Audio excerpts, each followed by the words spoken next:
Y'all don't hear us. Pull up a seat and motherfucking listen.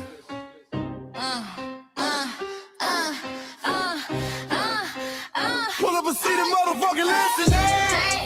Pack your bag, time to go home. Talking crazy on our soil where our blood and bones grown. This our grind, we outside on it. While y'all fools on the outside looking, y'all show no respect to Black America, so leave. Y'all don't get it, so it's time to go home. Get the hell up out of America, take your disrespect and just fly on. Y'all don't get it, so it's time to go home. Get the hell up out of America, take your disrespect and just fly on. You landed on the tarmac, fresh off the boat. Talking about y'all building nothing, man, you choking on the note. My ancestors the reason that this country even breathes. Picked the cotton, built the White House, planted the seed. Jim Crow laws, redlined the map, we was the target. You think that struggle's a costume, man, you can't mark it. We fought the wars, we bled the blood, we died for our future's chance. And you come here and give our legacy a side eye while throwing shade on the guard. While you benefit from doors we kicked down with our last breath. Now you spit on the architects who stared down death. Disrespectful, that's disrespectful, ungrateful, a slap in the face, the only people who gave a fuck. So let me show your ungrateful ass to the right place.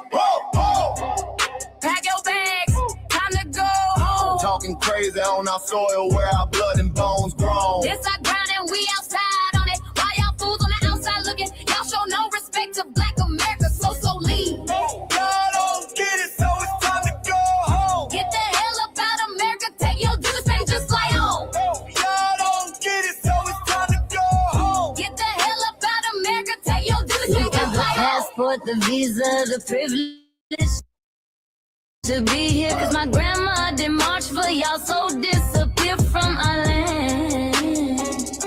You cosplaying our pain.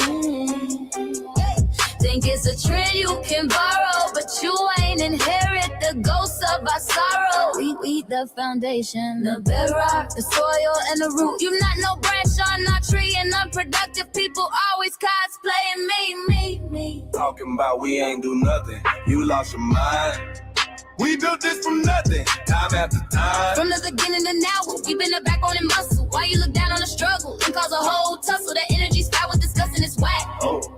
So let's make it clear, there's no turning back. This land is paid for in full. In blood, sweat, and tears, and dreams deferred. You don't get to come into a house we built from the dirt and telling Black America y'all ain't worth nothing. That's a violation, facts.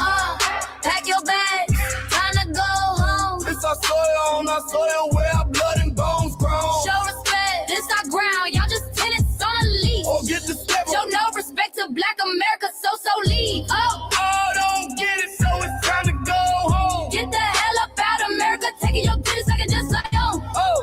Don't get it, so it's time to go home. America, taking your goodness, I can just like on.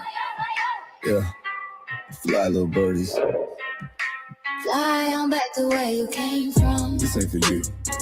This still is sacred. We said what we said. It's time For y'all to go home. So fly a little birdies fly. So fly a little birdies fly. So fly a little birdies fly. Not far, far away from here. So fly a little birdies fly. So fly a little birdies fly. So fly a little birdies fly. Not far, far away from here. So fly a little birdies fly. So fly a little birdies fly. So fly a little birdies fly. Not far, far away from here. So fly a little birdies fly. So fly a little birdies fly. So fly a little birdies fly. Not far, far away from here. Bye bye, little birds.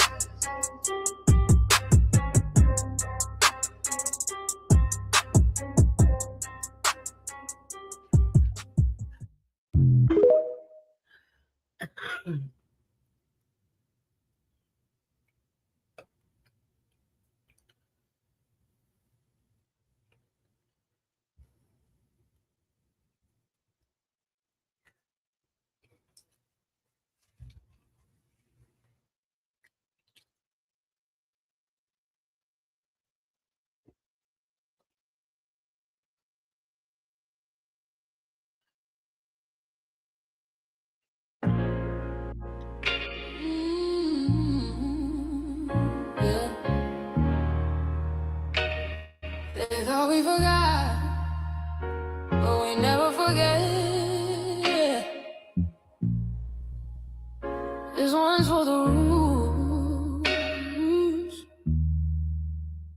built this land from dust and tears, 400 years, and we still here.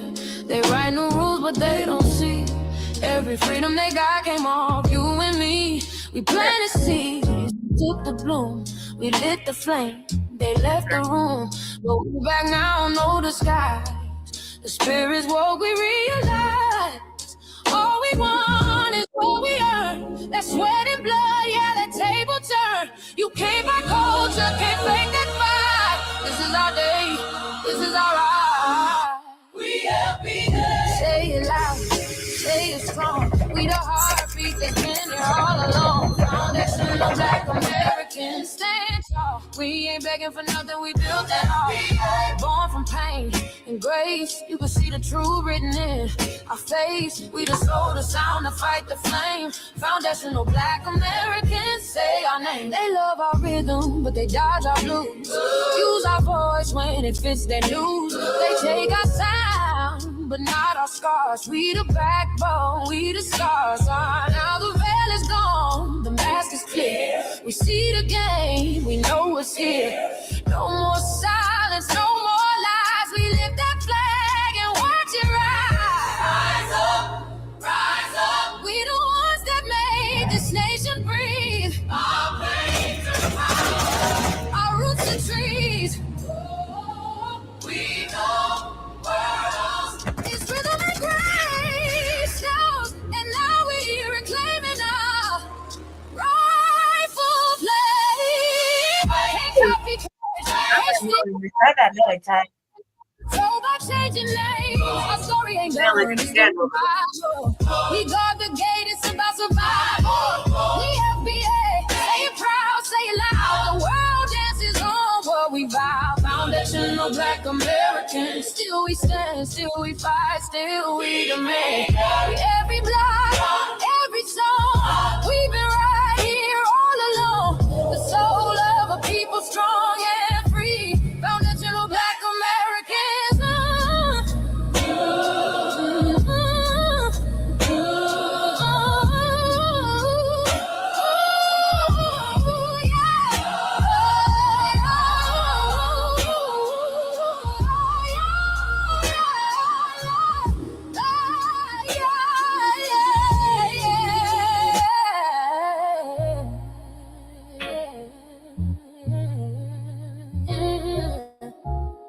We the first, we the root, we the fire.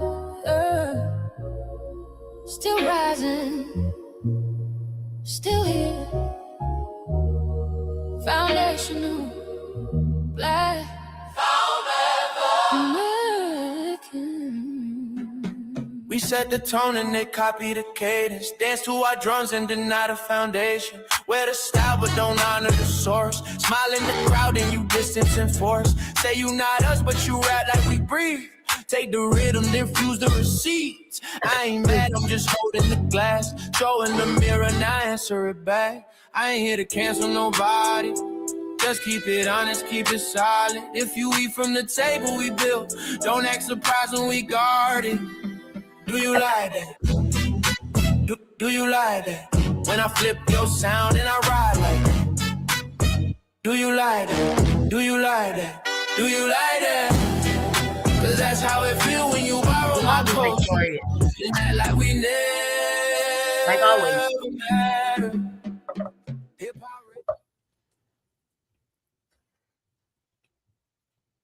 Mike Larry. Now this shit here, it's what I see it is. We're not fighting your battles. We're not carrying it.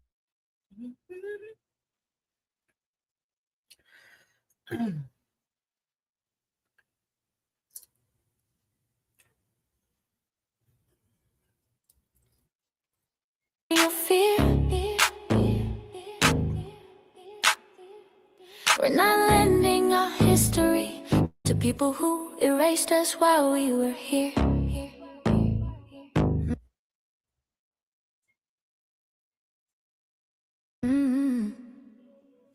Just cause you born here, don't make you FBA. That makes you a citizen, learn the difference today. This is lineage, not a look you can wear, not a costume you borrow when it benefits you there. You use our culture like an access card, backstage pass, a straight facade, but now the mirror's in your face. No disguise, and you're uncomfortable looking truth in the eyes.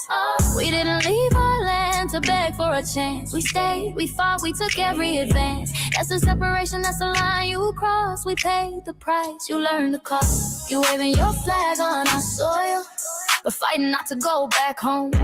Waving your flag on our soil, building comfort on a foundation you didn't know. We waving our flag, red, black, and gold. Stood our ground, never sold. You waving your flag on our soil, but scared to build what you claim you love. Our humor, our style, the way we move, the smoothness, the sound, the things we prove. Music we birth, language we shape, innovation forged under constant escape. Warrior spirit means stay and defend, not flee your land and rewrite the end. You call it success, but don't confuse the two. East came after what we went through. You abandoned your land and called it strategy. You wave that flag loud, but won't return to build your legacy. That contradiction tells the story for you.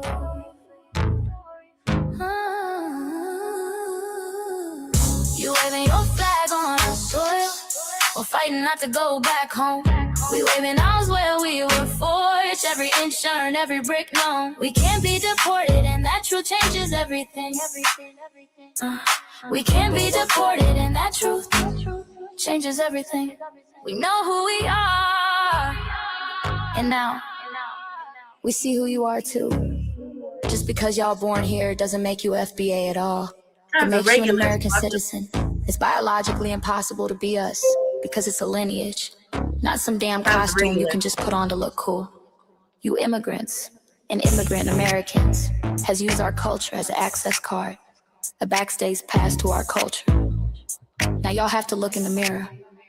Our sense of humor, the aesthetics, mannerisms, the style of dress, the smoothness, the creativity, our genres of music, innovativeness, our slang, our warrior spirit by staying on our homeland and fighting and not fleeing to somebody else's land to beg for a better life and shit on the very people who fought to have us there. That's who we are. And we know who the hell y'all are waving your flag on our soil and fighting to make sure y'all don't go back.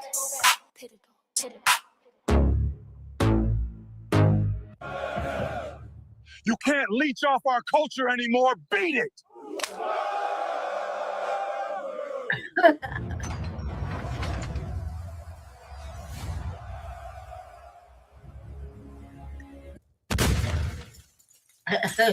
Shit.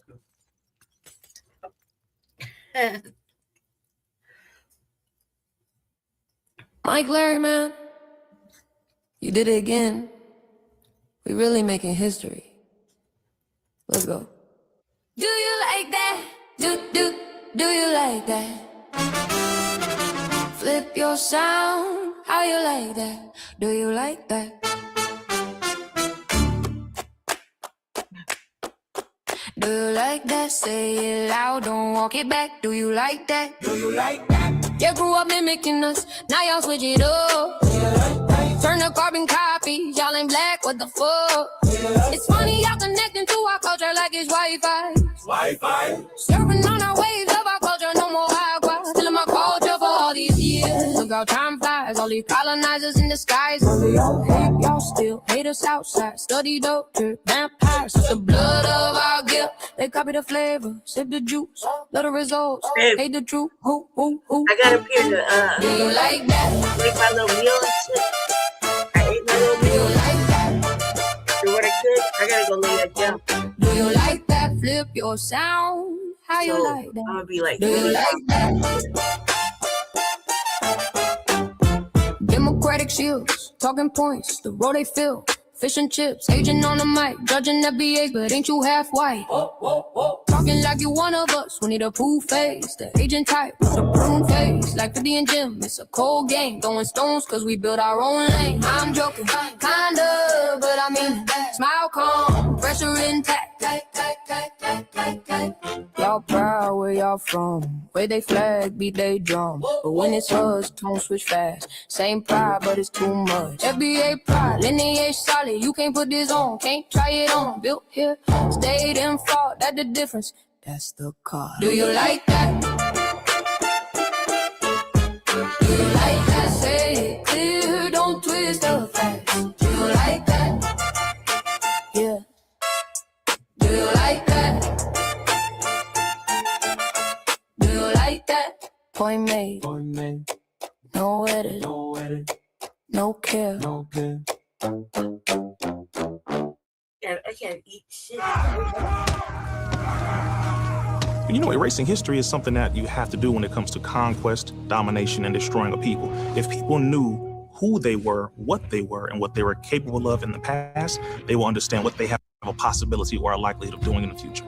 Foundation of Black Americans, we've always had a culture of resistance. We cultivated a culture of resistance on this land, and we've been resisting ever since we've encountered European domination. But nothing was really popping in Europe until the transatlantic slave trade, and that's where they amassed a lot of wealth. One thing that I think is unique about our culture as far as how we resist, how we fight back, is just the environment we were put in from day one. Being only 13% of the population, the white supremacists were very meticulous about keeping that population at a certain amount. There was never a period when we did not resist the encroachment of the white man. They have a natural behavior of authority no matter where they go. That's why they'll step up in front of us in the line at the store. We're not important. They don't even see us. We've never been able to excel. We've never been able to relax. We've never been able to just be, which means that existence is resistance. It must be something in our DNA, our historical background, to when something doesn't sit right with us, especially spiritually, in our souls and in our spirit, we just say no. We live resistance. You know, from the moment we're born, we're in resistance. And it's handed down generation to generation. And so I think that cultural resistance is actually in our DNA, in our epigenetics, and then it blossoms out into the culture. So there's almost nothing in America that we do, from song to dance to politics to the way we talk, the way we dress, having coded languages considered to be slang today. Everything about Black American culture is a form of resistance. Of course, they want to always downplay our contributions to the global tapestry because they continue to act like our number one export in this country is not Black innovation. Everyone understands that our resistance has been the cornerstone of what foundational Black Americans have always done. We are the life that breathes everything into this nation. The further back you go, the further Black you go. It's just simple like that, brother.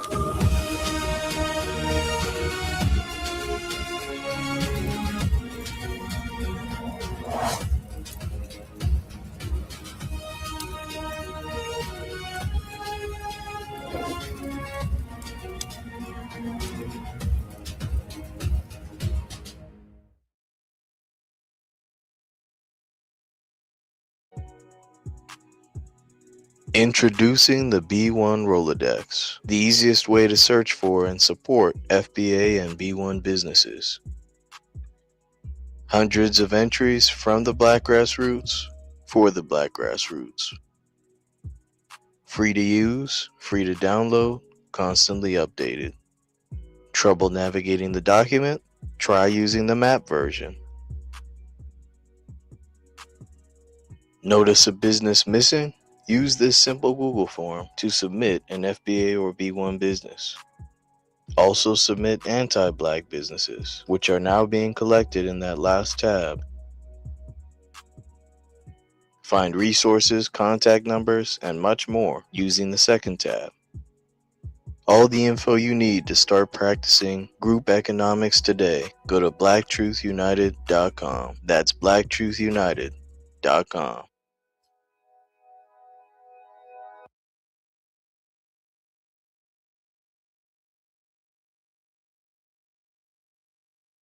Good morning, ladies and gentlemen, and welcome to Grand Rising with Shabaka and the Chase. The air date of this episode is April 24th, 2026. Greetings, Lady Che. How are you this morning? Man, I'm okay. I just have some stomach issues. I can't hold no food down to save my life. And I got like this really ugly pain in my stomach. I went over there. I was at the computer. I made a little meal and I ate my little meal. Yeah. While I was waiting for the show to start. And then I was like, I gotta go lay down on my bed. Not because I was tired, but just because my stomach started. Yeah. Just something simple. Okay. You know, like all right. Mm-hmm. a little soup, a little Okay. tuna. Okay. Yeah. Okay. All righty. Okay. All righty. So therefore, not getting off topic, I sent some clips yesterday on Muhammad Ali's former wife, Kalia Ali, and I put it here in the chat that I find very interesting when they talk about quote unquote culture here, that Mr. Ali is not mentioned. I mean, you have Malcolm up there, you have Black Panthers up there, and Ali and those guys were contemporaries. And so, I was just curious on that, So anyway, I'm seeing here off in the comments is that has anybody seen Pam Bondi? Is because Trump fired her. You know what I'm saying? Hey, Deuce and a Quarter, how you be? DSB 225 is with us. Okay, it's always a pleasure to have him. We have time 18188. Huh? Yeah, I'm not knowing. I really don't care about that broad. She did us a disservice too. They all do us a disservice, so. How so? How does she do us a disservice?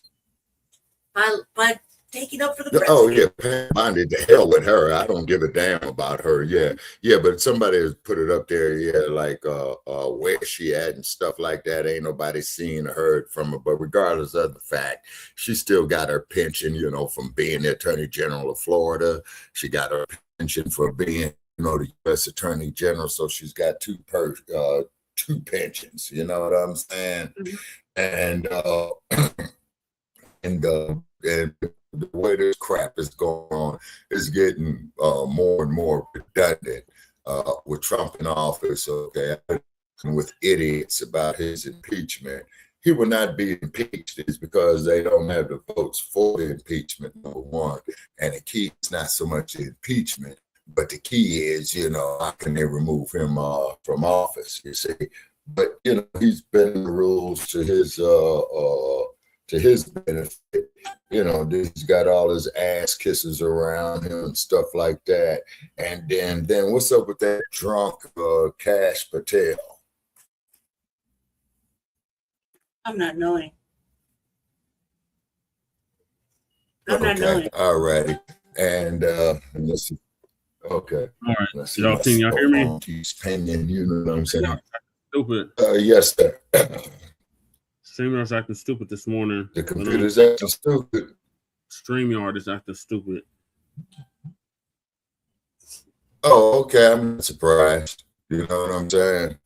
Because look you're where the base at. You know what I mean? You're coming in crackling, Shabaka, like you were the other day. Oh, man. Oh, man. Here, so they started that bullshit again. Okay. All right. Hold on. Let me see something here. While you're working at it, I'm going to do the introduction. Greetings, Lady Che. Thank you for tapping in. Thank you for Baka for tapping in. Shout out to DSB. Shout out to Time and Twin, who are in here early.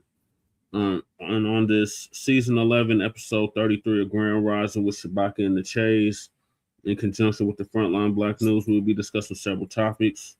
The first topic is Cherfilus-McCormicc Resigns. Where's Her Haitian Support? Then a Latino police officer attacks and disrespects Black Americans, but then this happens. Black and Latino relations, history, tension, and the path to unity. Poetik Flakko and FD Signifier take shots at FBN and Tariq Nasheed. Untold Black massacres, they erased from every textbook. And Shamar Elkins, mentally ill or straight up evil. The Shabaka's Black Experience Enhanced is based on the 50th anniversary of the founding of the original Blacc Panther Party for self-defense. It started on Blogtalk Radio back in 2016 and have been around for 11 seasons now. Shabaka's Black Experience Enhanced covers the Black experience from the beginning of time until 10 minutes ago. It is also a part of the Front Line campaign and has recently, within the last 2 years, moved from Blogtalk Radio to Streamyard. Please make sure y'all like and share the broadcast, family. Please join us on Streamyard, YouTube, Front Line Blacc News. The links to all of our channels are in the description, including Front Line Blacc News, Front Line Blacc News 2. Make sure you sub to Front Line Blacc News 2, just in case they try to take Front Line Blacc News down again. Then my personal page, Jesse Paris, aka Chain Chroma. That's where we stream all the city council meetings and local Denver events, Black events in Denver and Aurora. And then Lady Chay's backup channel, Seduction Doll. Make sure you sub to that so she can start going live on that channel. And then her main channel, The Revolutionary Agenda. Make sure you sub to that. The RBA, The Revolutionary Agenda. And she should be dropping on RBA sometime this weekend. Then we got Shabaka's YouTube channel, Jeanette 1. Make sure you sub to that so Shabaka can start going live on YouTube. Then we got our cousin or Lokester out the Bay Area, Jay Militant. Make sure you sub to his channel, What's Cracking TV with Jay Militant. Then we got our brother Kukizi out the Mile High. Make sure you sub to his channel, Kukizi 5100. Then we got our brother Breeze Omega out of Virginia, by way of New York. Make sure you sub to his channel as well, Breeze Omega on YouTube. He just surpassed 1,000 subscribers, so salute to Breeze. Then we got the Church of Black Power brother out of Watts, California, who's now in Houston, Texas. Make sure y'all sub to his channel. He's supposed to be interviewing me sometime this coming week, next week, hopefully. And he just surpassed 2,000 subscribers. He's fast approaching 3,000. I think he should be at 3,000 now. And then we got, last but not least, our brother Black Truth United, who's been on hiatus, but he did come up with the B1 Rolodex, which is a modern day green book for FBA and B1 businesses. And the links to that are in the description. The links to the Rolodex itself is in the description. And the links to the Submit Your Business is also in the description, and I'm in there as well for my political work. Then we got Council the Congressional Black Caucus and create a foundational Black American caucus. Sign the petition. The link is in the description. And then we got it's call to action by Sister Brooke, my niece, or she called me her uncle. Make sure y'all hit that link and submit those letters for the Freedmen Fund. Then support Lady Chase GoFundMe. The link to that is also in the description. Donate to that if you haven't already. And then we got the 103-year-old elder who's on the verge of losing her home in South Central Los Angeles of almost 40 years. The link to her GoFundMe is also in the description. And last but certainly not least, support me, Jesse Paris, for House of Representatives in the state of Colorado for House District 8. And the link to the website is also in the description. Then we got copyright disclaimer under Section 107 of the Copyright Act of 1976. Allowance is made for fair use for purposes such as criticism, comment, news reporting, teaching, scholarship, education, and research. And I do not own the rights to the music. And if you don't understand racism, white supremacy, what it is and how it works, everything else you think you understand will only confuse you. In all 9 areas of human and people activity, and that is economics, education, entertainment, labor, law, politics, religion, sex, and war. And some say health and nutrition. In all 9 or 10 areas of human and people activity, and that is by Mr. Neely Fuller Jr., who transitioned exactly a year ago at the age of 95, ProduceJustice.com. And when you, a Black person, are captured by any race soldier, you must never fuss, fight, or flee. Comply and defend yourself in court, also by Neely Fuller Jr., ProduceJustice.com. And last but certainly not least, we got our elder, our master teacher, who transitioned exactly 10 years ago at the age of 80, Dr. Francis Cress Wilson, who came up with racism, white supremacy as conscious and subconscious behavior to maintain white genetic survival, to prevent white genetic annihilation. And shout out to our FBA brother Tariq Nasheed, preparing for her funeral, along with several others. So those are the topics. Make sure y'all hit that like and subscribe button. All right, welcome back, Shabaka. So we're gonna hop right into it with this down in Miami, who got in trouble for embezzling $5 million, and now she's had to resign, and she's not getting no Haitian support. Where's her Haitian support? So Professor Black Truth's gonna give us an update on that. Okay.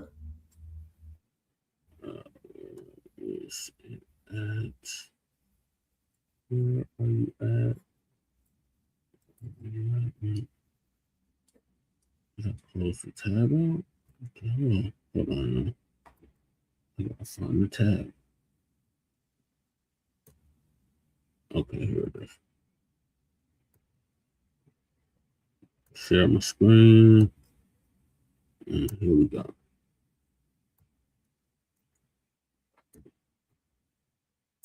In April is New Black Media Appreciation Month, all month long. Family and fellow soldiers, I'm the professor, and this is the moment of truth.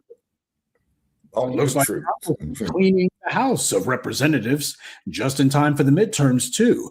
People are having to walk the plank like it was the diving competition at the Olympics. And it just goes to show both parties are worried about their chances to control, or in the case of the Republicans, retain Congress this fall. So everything and everybody has to be thrown under the bus. Who would have thought this was the way to have term limits? There's been 3 resignations this month alone. The latest person to resign under a cloud of disgrace is the now former Congresswoman Sheila Cherfilus-McCormicc. And I don't really think that it's accurate to call what's happening to her a downfall, because she was never on the rise to begin with.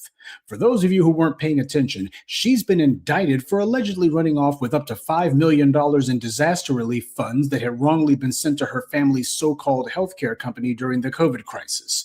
Gee, this sounds just like the daycare scam those Somalians were running in Minnesota now, don't it? Well, at least hopefully McCormick didn't misspell health. Now, she claimed that she was going to fight to save her good name, and then she immediately threw in the towel. The GOP-controlled House was preparing to put together a vote to expel her from Congress, and mere minutes before that panel was set to convene, she said that she was resigning because her due process wasn't possible under these circumstances, and besides, why should she wait for what was a kangaroo court? So she chose to jump rather than wait to get pushed. A number of the bootlicks and shills and DNC plants are trying to figure out why is it that the Black grassroots isn't coming to McCormick's aid. Well, to put it in the most abstract terms, this isn't about just one congresswoman. It's about a broader and rather awkward pattern in American politics. People arrive in D.C. with modest means and leave with portfolios that would make a hedge fund manager blush. Meanwhile, they completely and thoroughly ignore their own constituents. You know, the people who they expect to come to their aid when they get themselves indicted. You see, all of this political profiteering is perfectly legal. Members of Congress earn salaries that, while comfortable, aren't enough to be going around buying yachts. But when you're a member of Congress, there's a seemingly endless number of ways that you can make money. Book deals, speaking fees, investments, and for a lot of members of Congress, winning stocks in industries that they regulate. Many lawmakers see their net worth balloon during their time in office. It's no secret that people come to Capitol Hill with modest money, or in some cases damn near poor, but after only a couple of election cycles, they're rolling in cash, and so are their close family members. And you gotta admit, it makes sense. Would you rather rob a bank and hope to get away with it, or would you prefer to rob the National Treasury and know that you'll get away with it as long as you're not dumb enough to try to rip off FEMA or something? Nancy Pelosi is one of the richest politicians of all time, and she didn't get there off her own salary. She got there because of her uncanny ability to pick winning stocks, and I'm sure that her position in Congress has nothing to do with that. Now, Cherfilus-McCormicc thought that that money she ran off with, allegedly, was going to be her nest egg, I suppose. But how many times have we seen some fool who got a fraudulent PPP loan and they thought that they were home free because a couple of years had passed? They simply don't understand. The feds take years to put a case together. Even one that they know is a slam dunk, it still takes several months, if not years, to come together before they can even indict you. So the feds are content to let you think that they forgot or that you got away with something, but in reality, they were making sure they had the goods on you. More often than not, when the feds show up to indict you, they've already got a solid case. It may not necessarily be for whatever the original big charges were, but they think they got something on you. Well, McCormick's gone, and she won't be missed, but she leaves with a federal case still pending against her. It just goes to show bootlicking is a career path that doesn't come with a retirement plan.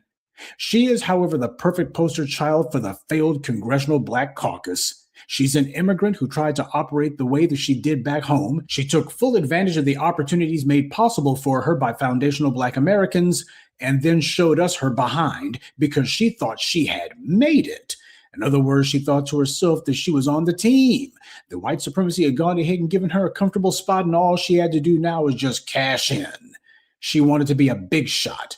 And now she'll probably be on her way to the big house. Times like this, one could benefit from having a community behind them, but this is the problem that the immigrants have.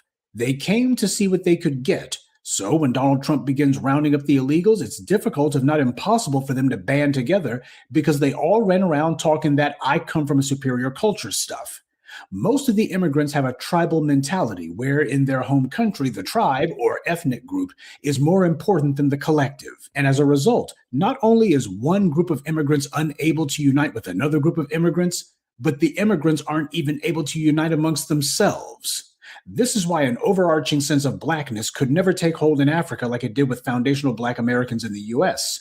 So here this McCormick woman is, no doubt wondering why Black America isn't coming to her aid, why nobody's raising hell about this, nobody's going to be taken to the streets to protest on her behalf.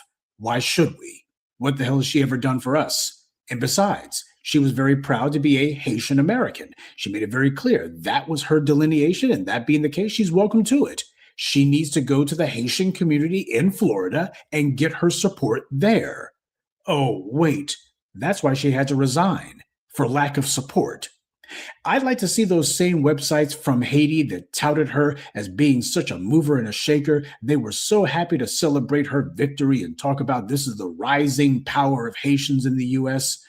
Well, unfortunately, those websites from Haiti don't have any influence here. It's amazing how when some immigrant gets selected to be elected, the people in their home country start partying and celebrating, thinking that somehow this is going to translate to them.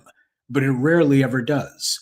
And these CBC immigrants are exactly like that because they know under white supremacy, the one Negro at a time rule is in full effect. So ultimately, in their minds, reducing immigration numbers also is a net benefit for them at the polls. Less other immigrants for them to have to run against. Like the rest of the CBC, this McCormick woman danced into Congress through the front door and is now slithering out the back. And this woman is one of the Congress people from Florida, Ron DeSantis' little sewer. Well, what the hell has she been doing to push back against that scumbag? What has she been doing to try to stick up for the Black residents of Florida and to push back against all of the performative extremism that the white right's been doing in Florida? To punish people like Chris Rufo, to put some laws on the books, or at the very least, to start the steady drumbeat of getting some federal action against these scumbags. What's she been doing? Clearly nothing. She's just been looking out for herself. While these creeps run around doing whatever the hell they want to do, she's just been busy trying to stack up her money. I guess she figured that's what she's there for. Just let these guys do whatever the hell they want to do. Meanwhile, she and hers are going to be taken care of. That's what she thought.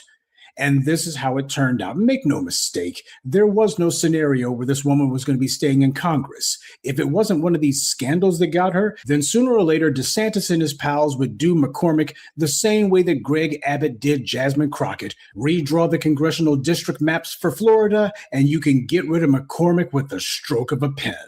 All of my B1 folks down in Florida wondering what the hell's been going on. How come you got these sorry bastards who you put into Congress and yet they don't do anything? What the hell are they up to while y'all are sitting here being targeted by the white right? You see exactly what they're doing.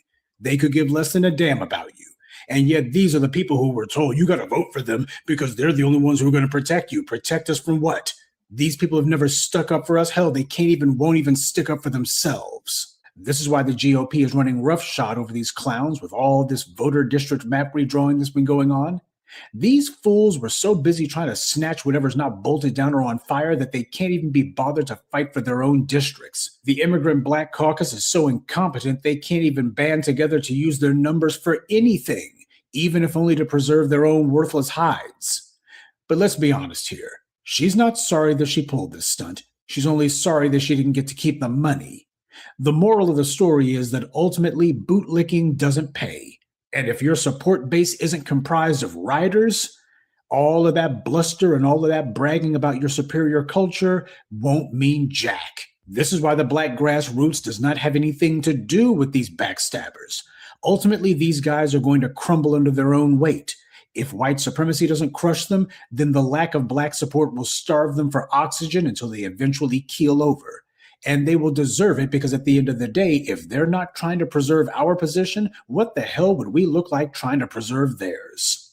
When white power decides to come for these bootlicks, rather than having people who stick up for them, they always wound up surrounded by self-interested opportunists just like themselves. Where are all of these supposedly influential Haitian representatives in the U.S. who are supposed to be sticking up for, people like Karine Stank-Pierre, Ashley Etienne, and of course, America's favorite bootlick, Roly-Poly Martin? I mean, what the hell would he do to try to protest her getting kicked out of Congress? Nobody takes that guy seriously. Nobody's going to rally around his flag. Personally, I'd like to see Roly-Poly go on a hunger strike, or at the very least, see him tear up his Western Sizzling membership card. These Black misleaders who white power props up, they always think to themselves that they're too clever by half. As they see it, the Republican Party is not the biggest threat to them. In fact, the Republican Party isn't much of a threat at all. That's why the voter district maps are drawn the way that they are, so the politicians can select their own voters. The big problem that they have, the Black grassroots, because we're actually making demands that these sellouts donors don't want made, and that they themselves are personally opposed to. That's the real threat as they see it. But in the end, these bootlicks always prove that they have the survival instincts of a dung beetle. They may have allowed themselves to forget that white power had no seat at the table for them and didn't want them to be there, but the white supremacists never forgot that. And that being the case, one has to wonder, what is Cherfilus-McCormicc's next move going to be? Well, if she does wind up getting sent up the river, I think she still might have a future in healthcare. Only it's going to be emptying her cellmates' bedpans.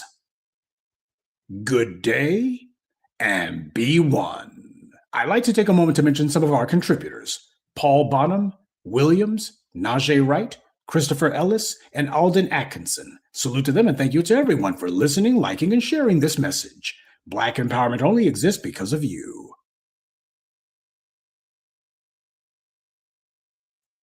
All right, Lady Che, are you still there?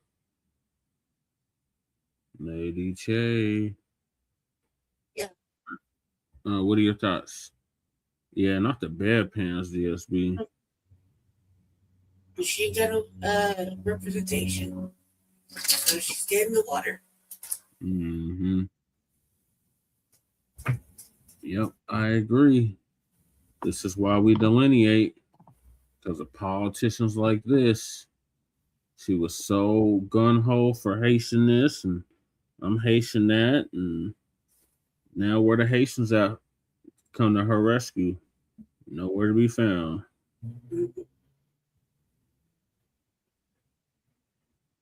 I guess she thought we was going to put the cape on for her. Nope. Them days are over.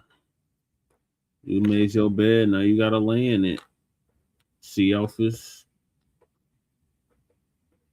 Yeah. Oh, we lost Shabaka.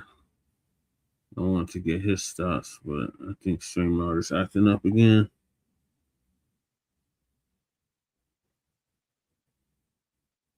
Yeah, so she got in trouble for embezzling $5 million.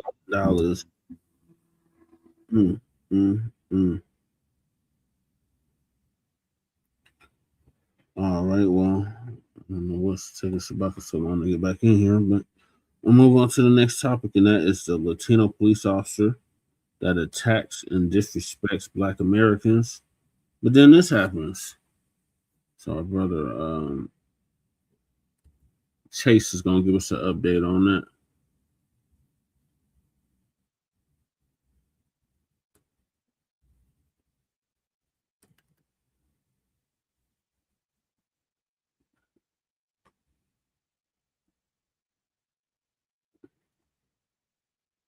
Peace and Black Power, Black family. It's your brother Chase back at you again with another reaction video. And check it out. As you can see by the title below, we got some good straightening to do. We got some good straightening, good lessons, to teach today, family. we got one of these Latino police officers down in Houston, Texas, out here who just went on an anti-Black American crash out, saying the N-word left and right with the heavy ER at the end, family. Okay, so we got some straightening to do, and we got some lessons to teach to the family, because, I'm always on these Latinos bumper. Okay, because they try to pass off like this some type of Black-brown coalition. Every time you look up, they're saying some anti-Black nonsense that runs rampant in their culture. So we got some straightening to do. But before we do all that, family, make sure you like the video, subscribe to the channel, hit that bell icon, and hype it up. Hype it up. Spread the word, spread the message.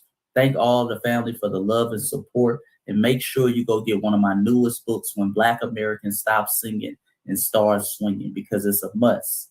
A must we tell our story. With that being said, let's jump straight into the straightening.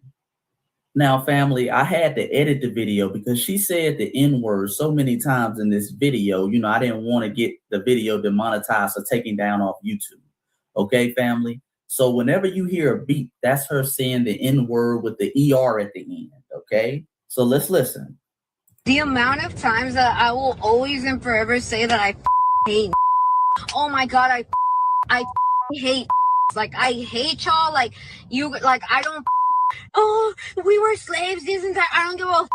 Like, for a reason, you guys were slaves. You guys don't know anything better than the deal. Like, oh my fucking God. Like, I was literally eating food with my friend. He had his. Oh my God. Like, I don't know. Por Dios, por gracias de Dios. I had my fucking wallet next to me, like my whole purse, and those like that little small ass decided not to steal my wallet. Oh my God, I would have grabbed my heel and like whooped the out of that ass. But like whatever, right? Some other.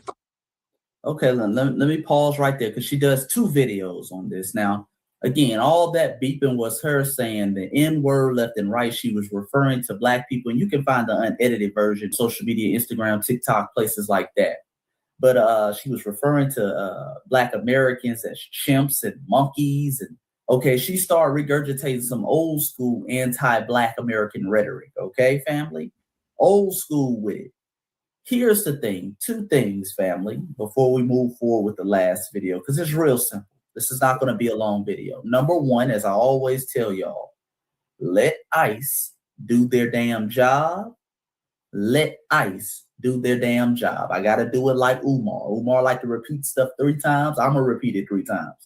Family, let ICE do their damn job. You are not obligated to crash out for these folks who have a culture of anti-Black American hatred that runs rampant in the Latino community. Okay? If they ain't running around saying the N-word, they running around like the Fat Joes trying to steal our culture and trying to appropriate and say, well, hip-hop is theirs. If they ain't trying to do that, they out here voting against our interest. You dig? They're always doing whatever is anti-Black. We don't have no friends, family. You are not obligated to crash out for them. For all these Negroes who run around talking about, but Chase, what about the Black-Brown coalition? That don't exist. There is no coalition. We have no friends. It never has been. I know that's scary for some of you that's listening, but it's the truth. It's the truth, family.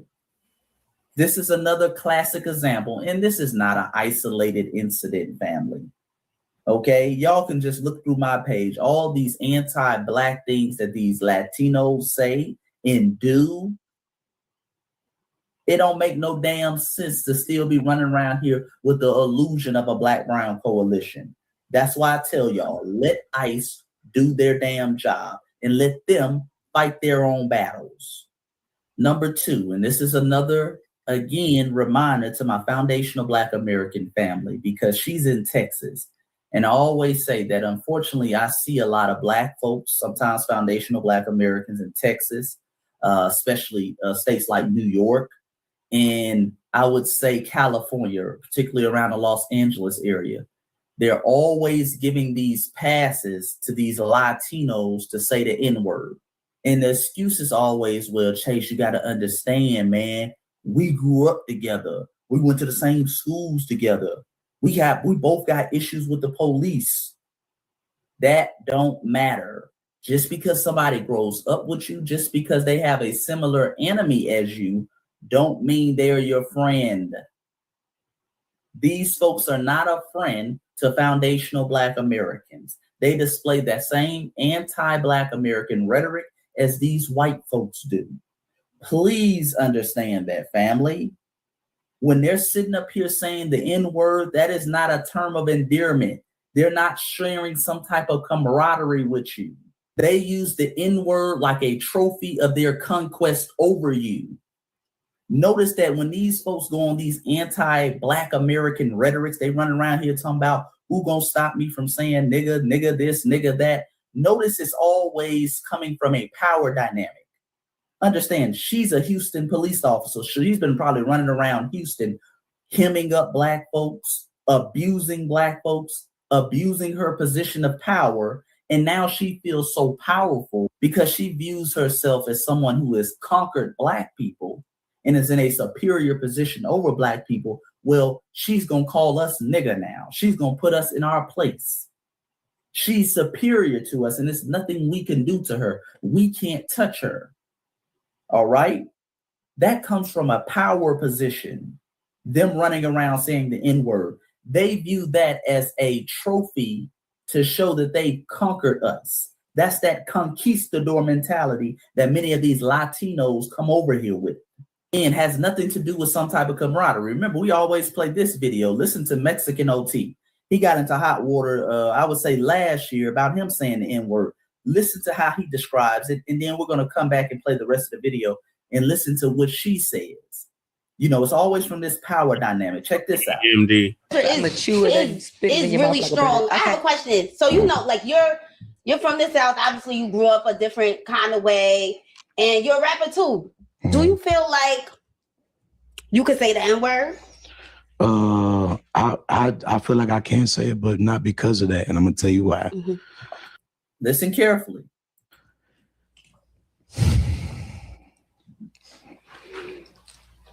I wish there was some Black dudes in here. There are. Will right there. And there's one right here. Not. Okay, well, we're gonna use him. Okay, that's my manager. Hey, Because Will. me and Fee know what's up. Will, you're Black. I'm paying. What the fuck are you gonna do about it, you know? And then second of all, I grew up loving these motherfuckers. I grew up fighting with them. Place you know good motherfucker, something called the right hand upside your motherfucking I grew head. up fucking doing bad shit with them. I grew up loving with them. You know, I got family.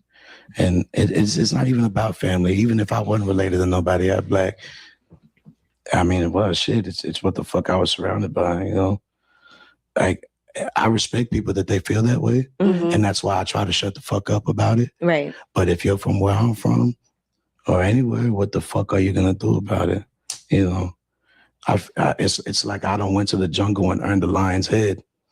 Listen to it, family. It's like I went to the jungle and earned the lion's head. See, that Latino female who's a police officer, this suspected white supremacist, male, Latino, male, Mexican OT, they view, I keep telling y'all, people view foundational Black American culture like safari culture. It's this culture that's very exotic, dangerous, and screams masculinity and toughness. And they view themselves, if they can go within our culture, survive within our culture, and say one of our most sacred words that strictly belongs to our culture, they view that as conquering us. It's like a conquest thing. And saying the word nigga unapologetically, even in front of Black people, is like a trophy. Like he said, that's like the lion's head. Yeah, I've been playing in the jungle with these niggas and I came out with their head. I could say every word they can say and they can't do nothing about it. Same thing with this Latino female, her in a power position. I've been running around. I've been arresting these so-called masculine Black men. I've been slapping up their women. I've been doing X, Y, and Z. And now I can go around them and say the word nigga and it's nothing they can do about it because I'm on top. Okay? I'm on top. These folks are not no comrades. Okay? These folks don't have no type of connection with us. Many of these folks are the same as the suspected white supremacists they claim to hate. Understand, most of these folks don't want to ally. They just want their chance to hold the whip. Go back and listen to that video. She talking about y'all want nothing but slaves. They want their chance to hold the whip. The white man got to whip us. Now they want to show the white man they can whip us too. So get that out your head, Black family.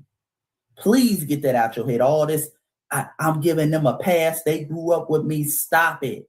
If they grew up with you and they truly have love and respect for you and your people, they will be the last people to say the word because they have that much respect for you. Them saying the word is simply a trophy to show that they have power and conquest over you. But let's get back to the video. But no homo or nothing, y'all don't know how good it felt to say like out loud, like goddamn, like oh my god, I felt like I was back in the Marine Corps. Like I kid you not, I don't know what the came over me. I grabbed that by the neck and I was like, "Come here, you." And okay, listen to what she's saying again. It's about power and conquest. Oh, how good it felt to say the N-word. Oh, it was like I was back in the Marines and I grabbed that nigga by the neck and I strangled him. Oh, that's such a power move for them. Oh, they dream about those scenarios. Taking this Negro who is the epitome of masculinity. Everybody views Black American culture as masculine, aggressive, and raw, and I tamed them. Oh, how good that felt. Listen to what she's saying. oh my god, like I felt like the world just stopped. Like it was just peace. Like I don't know. And then he was just like even I in my head I was like, damn, because I called him a dog. Like imagine. All right, and that's the end. And again, she put this on her Instagram story. That's how emboldened she's gotten with it. And here's the reality. I said what I said, but here's the reality, family. Before we get into all that, long story short, salute to the FBA family down there in Houston.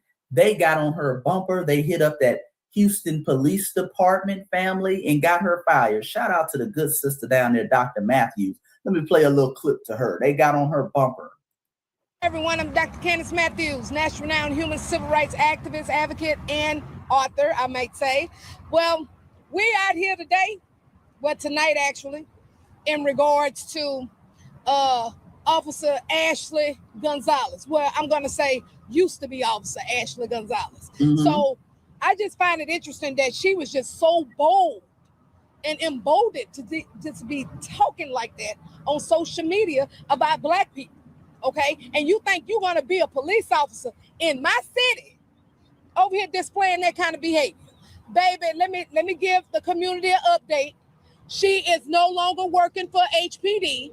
She was gone as of today, okay, because she got that belt to that ass. Because what we're not gonna do is tolerate no police officers that's holding a badge and then you're damn racist. All right, salute to the foundational Black American grassroots out there in Houston, Texas, the Texas family in general. I was just in Dallas the other week. Boy, the FBA family out there strong. Okay, they don't play around. All right, that FBA family in Texas, man, listen, somebody better tell y'all about them. But listen, I think we need to take it a step further, family. We need to take it a step further. First and foremost, we're glad that she's been relieved of duties. But number one, we need to be pushing for every case she was involved in, every investigation she was involved in, okay? I even want to know the police officers who were working with that Latino Ashley Gonzalez. I want to know the police officers that were working with her. Because for her to run around so unapologetically with that anti-Black American sentiment and action, they had to have known who she really was and her true feelings. All right. So we need to know the officers who were partnered with her, who've been working with her. All of that needs to be under a thorough investigation. HPD, Houston Police Department, and we need weekly updates on that. Okay. Everybody who's filed a complaint against her needs to be top priority because y'all were walking around with a woman who sounds like Adolf Hitler on the police department. Talking about how good it felt to commit these actions against Black people, to say these things against Black people. So yeah, we need a thorough investigation and we need updates. Hell, we need updates on her whereabouts. Because one thing these suspected white supremacists like to do in the past, especially with law enforcement family, and y'all know this, they relieve them of duty, but they didn't really relieve them of duty. They'll transfer these suspected white supremacists. Okay, so they might have relieved her of duty temporarily, and then you look up 2-3 years later, she's working in El Paso. She's working in Odessa, Texas.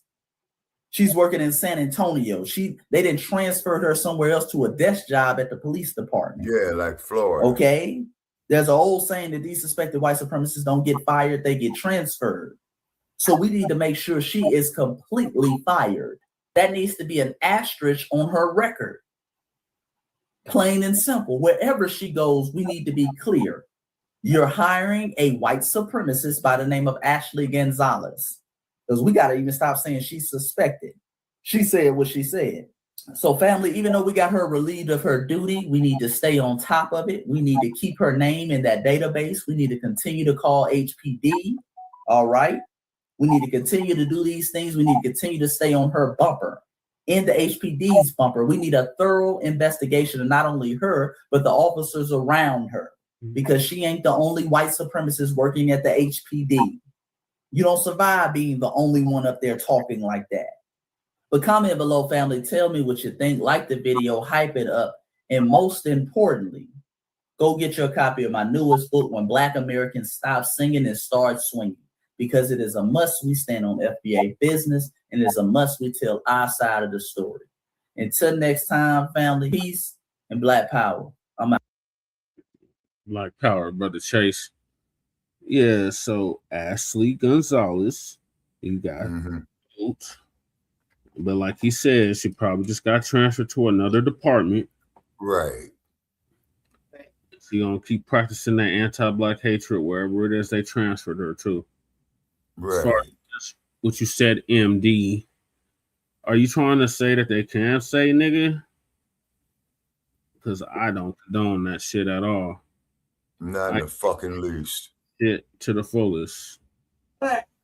He said we put it in a lexicon. So are you trying to say that it's justified in her saying nigga in that video? Because we put it in a lexicon and we can't gatekeep the culture. But also too, Hollywood had a lot to do with that shit there too, Brother Jay. Right. See.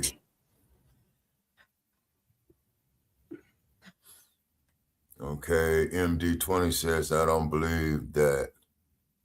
I made a video titled Nigga Shit. Be as American as apple pie. Black Americans made the term nigga a part of the hood lexicon. I told you, Jesse, culture can't be gatekeep. When I was coming up, we used to smash motherfuckers for that. You see? Right.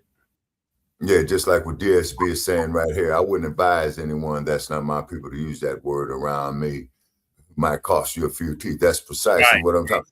Okay. Just like Franklin told Charlie Brown, if I was to bust you in your motherfucking mouth and knock out all your goddamn teeth, you would remember that, right?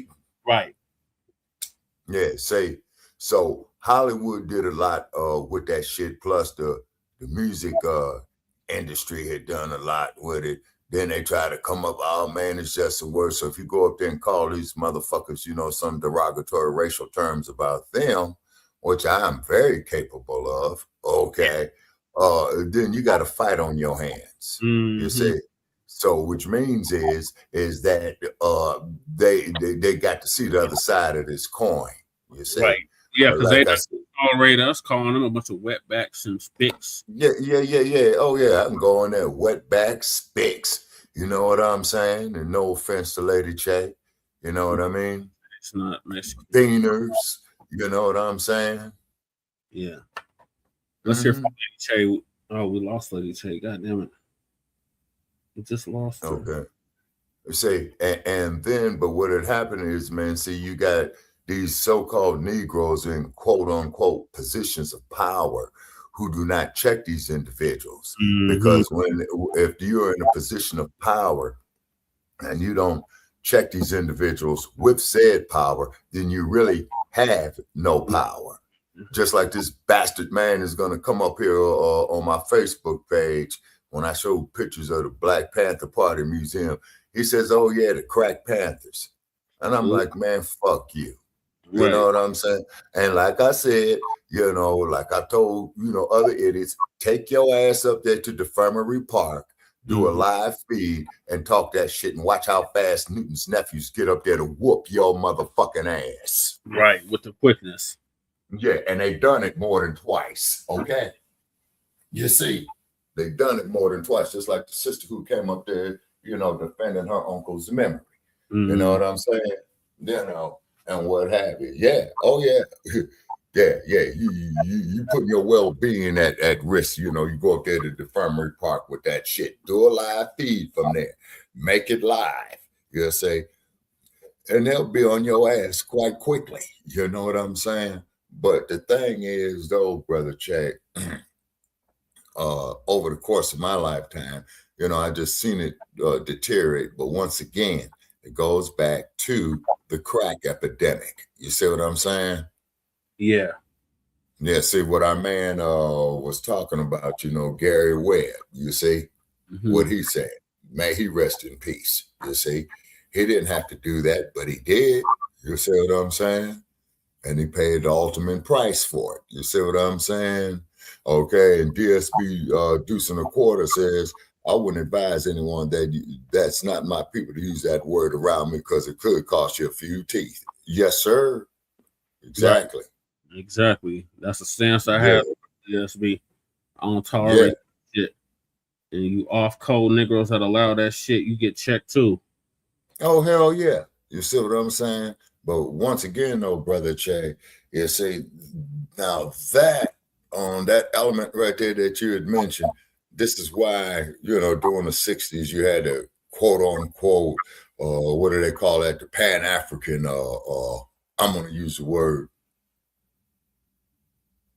what is that? You know, the so-called Pan-African thing. I'm going to use it at that, but there's a specific word that will describe that it was all in show, but it was not actually practice. You see what I'm saying? Yeah. You're talking about Pan-African movement. Yeah, exactly. You see what I mean? And really, it's kind of sad, you know, coming up in that era. And then just to see how regard for us has just literally went down the tubes.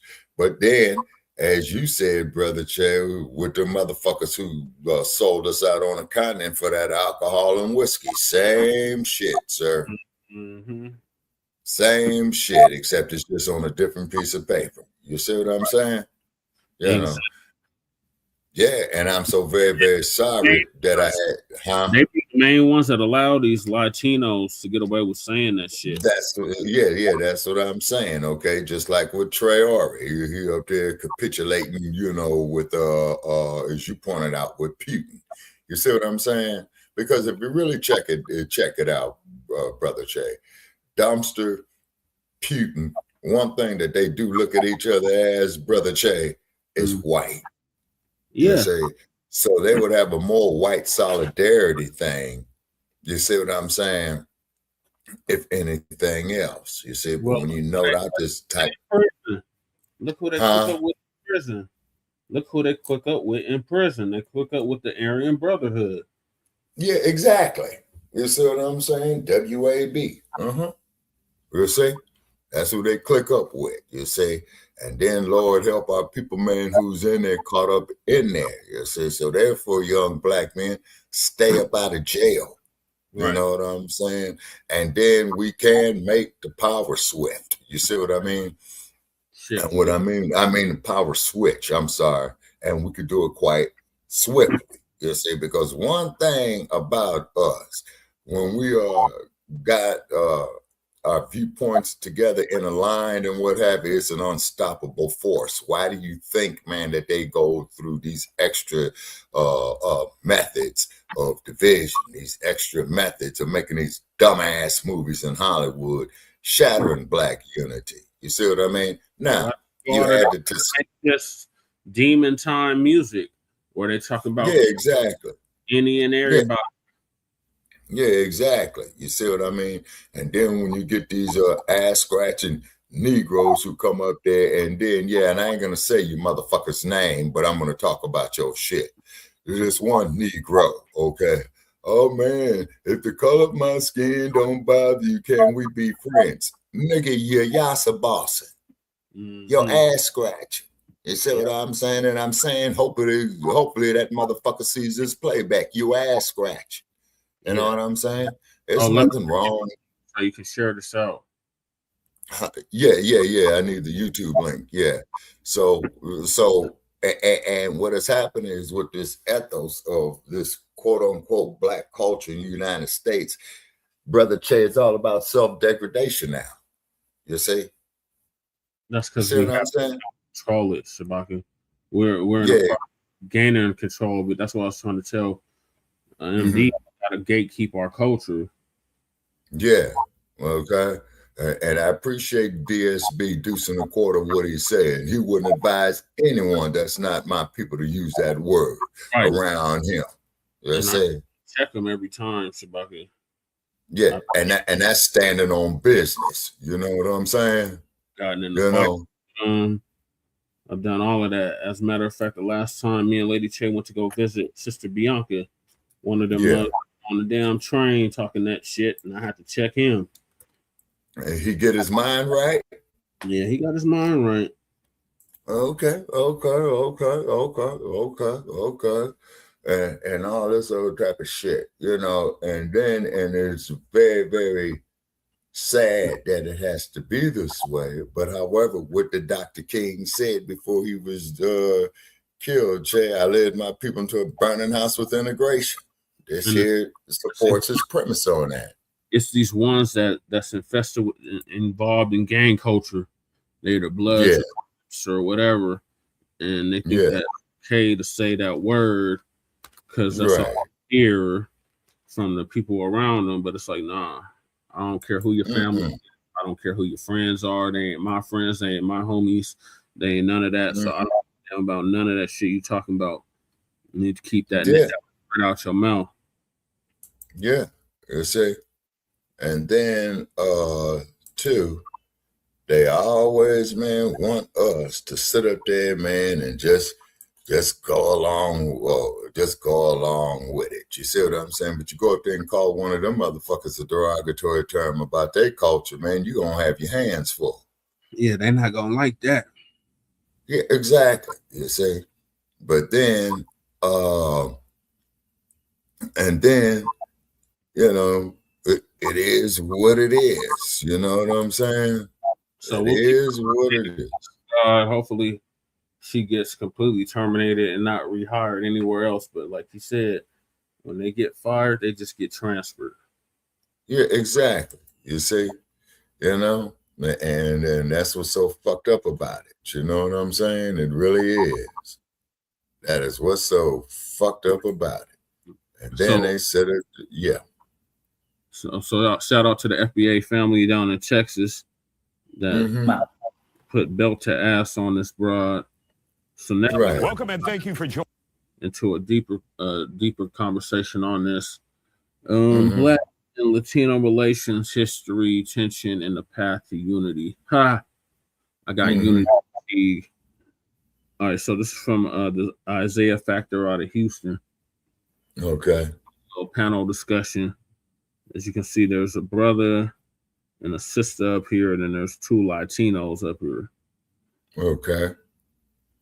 And they're basically talking about their upbringing and how they're joining us for the Factor on how their culture is racist as hell. But one starts off with, "Oh, I had black friends growing up, and this is all I knew," and then he later on goes into how his family was racist as hell.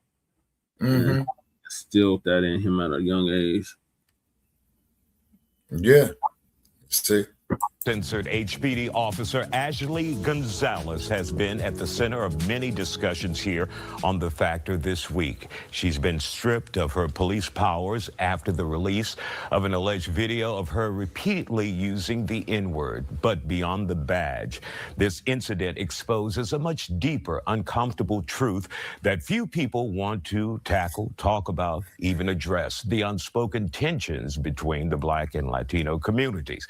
It's a long-standing issue that people have been bringing up behind closed doors.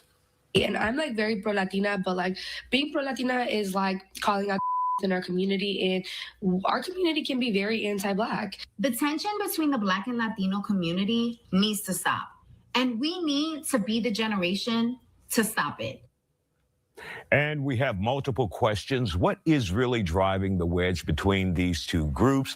How do we fix this? And is this our America? Joining us now, President of Houston Millennials, Ivan Sanchez, podcast host, Dennis Reyna, CEO of Regal Media, Todd Smith, and Texas State Representative Jolanda Jones. Glad to see you all here on The Factor Uncensored. Now, just hearing that officer led us to question, this is more than just about her. This is a problem that we have in America when it comes to the Black and brown divide. So let's begin with you guys, and I want to hear your honest opinion. Do you think this is an issue?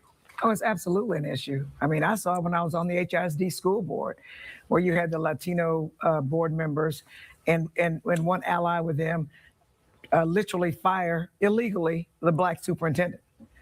And so it doesn't seem like there's colorism everywhere, but nobody wants to be worse than Black people. And the funny thing is, everyone gets their civil rights because Black people fight for them, but everybody wants to be better than Black people. And you can tell with the video that she sent to her friends, that her friends, I guess, except for the one who shared it, are okay with it. She was comfortable talking about it. And you see it now because I think that Trump has just made it okay for people to show their racism. And in this particular instance, it's anti-Black. Exactly, deuce and a quarter. She doesn't need exactly deuce and a quarter. Exactly. Fuck them. A badge. She doesn't need to be the police because she's prejudiced against Black people. And somebody like that is dangerous to us. Well, sister, that's one of the main requirements to be a police officer, is to be prejudiced against Black people. She doesn't ever need to be law enforcement anywhere in the United States or in Texas. All right, Ivan, let's hear from you. Your thoughts about this. First of all, do you acknowledge there is a problem? There is definitely a problem, but let me be clear. Making this entire thing about Latino versus Black is totally wrong. This is about the MAGA mindset versus the minority community. I looked at her voting history. Oh, motherfucker, don't try to put this on MAGA. Y'all was like this war goddamn dump. Yes. Shit, these motherfuckers was like this, man, way back when Roosevelt was the damn president, before any of us was even thought of. Right. And before that. Yeah. So this ain't nothing new for them. So him trying to put it on MAGA is bullshit. Exactly. Total bullshit, Che, and I approve of the message. You know what I mean? And she's a Trump supporter. I mean, are we surprised what's going on here? And we're hated because these other groups can't be us. A couple of years ago. Really quick, I don't think it's that simple. I think you have an individual who grew up in the Hispanic community. Yes, sir. Deuce and a quarter, for real. Thank you, sir. Comfortable in saying that before she became affiliated with a political group. Well, they're all coming out of the shadows. Let me give you an example. I was one of the only brown kids in my football team with all Black and white football players. My heart was broken after graduation in 2006. I'll fast forward to 2015, 2016. They're all just ranting the most racist shit on Facebook. We apologize for that. We don't say the S word. Once again, we apologize. My bad. But look, I have my high school reunion, my 20-year high school reunion coming up, and I'm just going to be very blunt. People have empowered me to use my voice to speak truth to power. And I'm going to confront these folks. They were hiding their hatred for a very long time. So it comes from stemming from their parents giving them this hatred. So there might be a divide because we're not perfect, but we have a lot of work to do. All right. No more S words. No more F words. Yeah. But let's continue this conversation, Todd. I have another S word that's more appropriate. It's self-hate. and the need to be a model minority. I agree with what both of these. Now that we've been saying that for the last people wanting to be better than Black years. people, but we have a lot of minorities that want to assimilate and be accepted by the majority society in a majority culture, and they'll do anything to distance themselves from the others. I'm not like this person, I'm not like that group, and that creates the division. We want to show that, oh, I'm better than the Black person, I'm better than the Hispanic person, when, like Jolanda said, rights for minorities came from Black struggle and from Black civil rights. So a lot of us are fighting the same battles, but we're not realizing that we're on the same team to fight racism. You know what I mean? It's going to take all of us coming together, Hispanic, Asian, Black, white, to fight racism. And until we stop trying to be that model minority, and until we stop trying to be better than the others, we'll continue to be at odds with each other. That mistake has already been made, All right, sir. Dennis, let's hear from you. What are your thoughts? I mean, my issue with this is Hispanics, you know, who use the N-word feel like they have the right to use the N-word, right? And I think that that's the wrong mindset. There's two versions of it, right? There's the way that this, you know, lady was speaking on her. What we see there, it appears to be pure hate. Exactly. And then there's the way I'm not gonna lie to you, the way I grew up was I'm literally one of 3 Mexicans around a bunch of Black friends playing sports. I didn't see an issue saying the N-word because my Black friends didn't see an issue with me saying the N-word, right? Yeah, because you didn't get the shit knocked out of you. That's why. After my second child. My second child, both of my kids are both half Black. And I had to realize, like, I have to be the one to change it. My Black friends weren't telling me to stop saying it. I have to be the one to change it because I have to also teach my kids that whoever is going to use this word is ignorant, right? And I think that it starts there because it's a level of ignorance as a Hispanic growing up that you don't know. You don't understand that this term is so hateful and holds so much weight to it that you have to learn that on your own and say, okay, now I need to stop this. And really quick though, I don't exactly, want to DSB. The N-word. That's an easy conversation.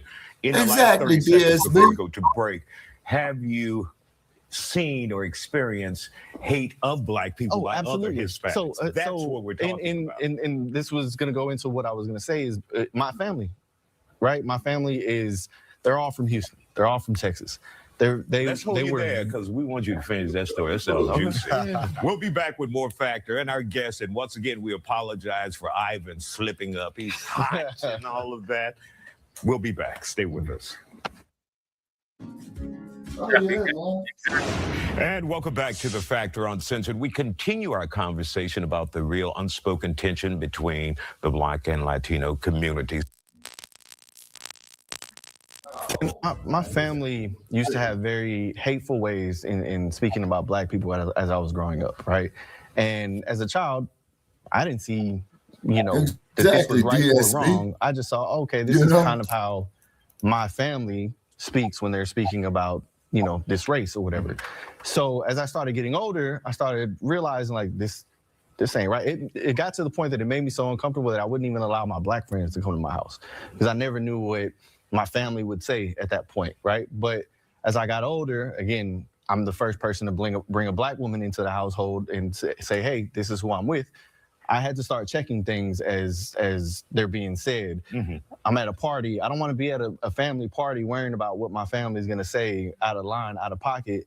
And now I have to stand up for not only, the woman that I'm with at the time, but my kids. Like you're not about to disrespect any of them in saying what you're saying at this point. Was there any rhyme or reason for this hate that your family has? So looking at my family and then also a couple other Hispanic families that I've grown up with, I think that in Texas, in Houston, there's an issue of Hispanics being what I would call whitewashed, thinking that they're not as bad as Black people. Mm-hmm. They're on the same level as white people. But in reality, certain white people will look at both, everybody sitting here on this panel today and be like, I don't like any of you, right? So I think it's a very whitewashed mentality that a lot of older Hispanics have. And they call that cultural assimilation. Yeah. Your thoughts, Yolanda, in hearing the honesty that Dennis has? Well, so first of all, I agree with Dennis. I mean, everybody is like, yeah, you can sleep with a black person, but don't bring them home to marry him. Don't have no kids with him. Don't do any of that. Now we're getting somewhere, people. See, this is where it all boils down to. Who have chosen to be with black people, and their families have literally goddamn disowned them. plantation And even within system. the Hispanic community, there's colorism. They treat the darker skinned Hispanics worse than they treat the lighter skinned because everybody thinks white is right. And it's a problem.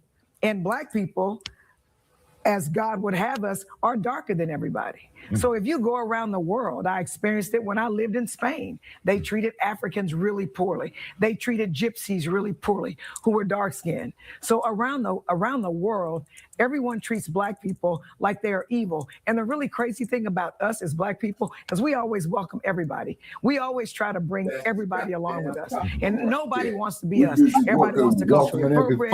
They want big lips. They want big bottoms. They want to have everything like us. No, y'all couldn't have a motherfucker like me up there. And Trump has made it okay. So these people, this isn't something that's new. They've always been anti-black. Jesse, you know they couldn't have me up and there. if he can be anti-black, then they think they can.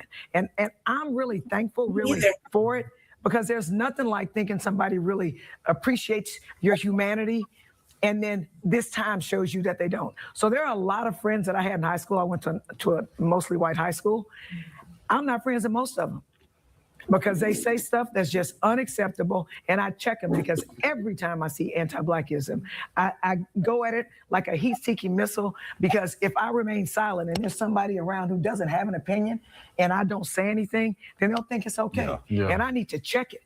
All right. And Ivan, Well, I've she been sound watching like you she through wanted the to process. do Do a you move feel like you're being villainized here, or some of your people? What? No, it's time to rip off the scab. I heard what Dennis said.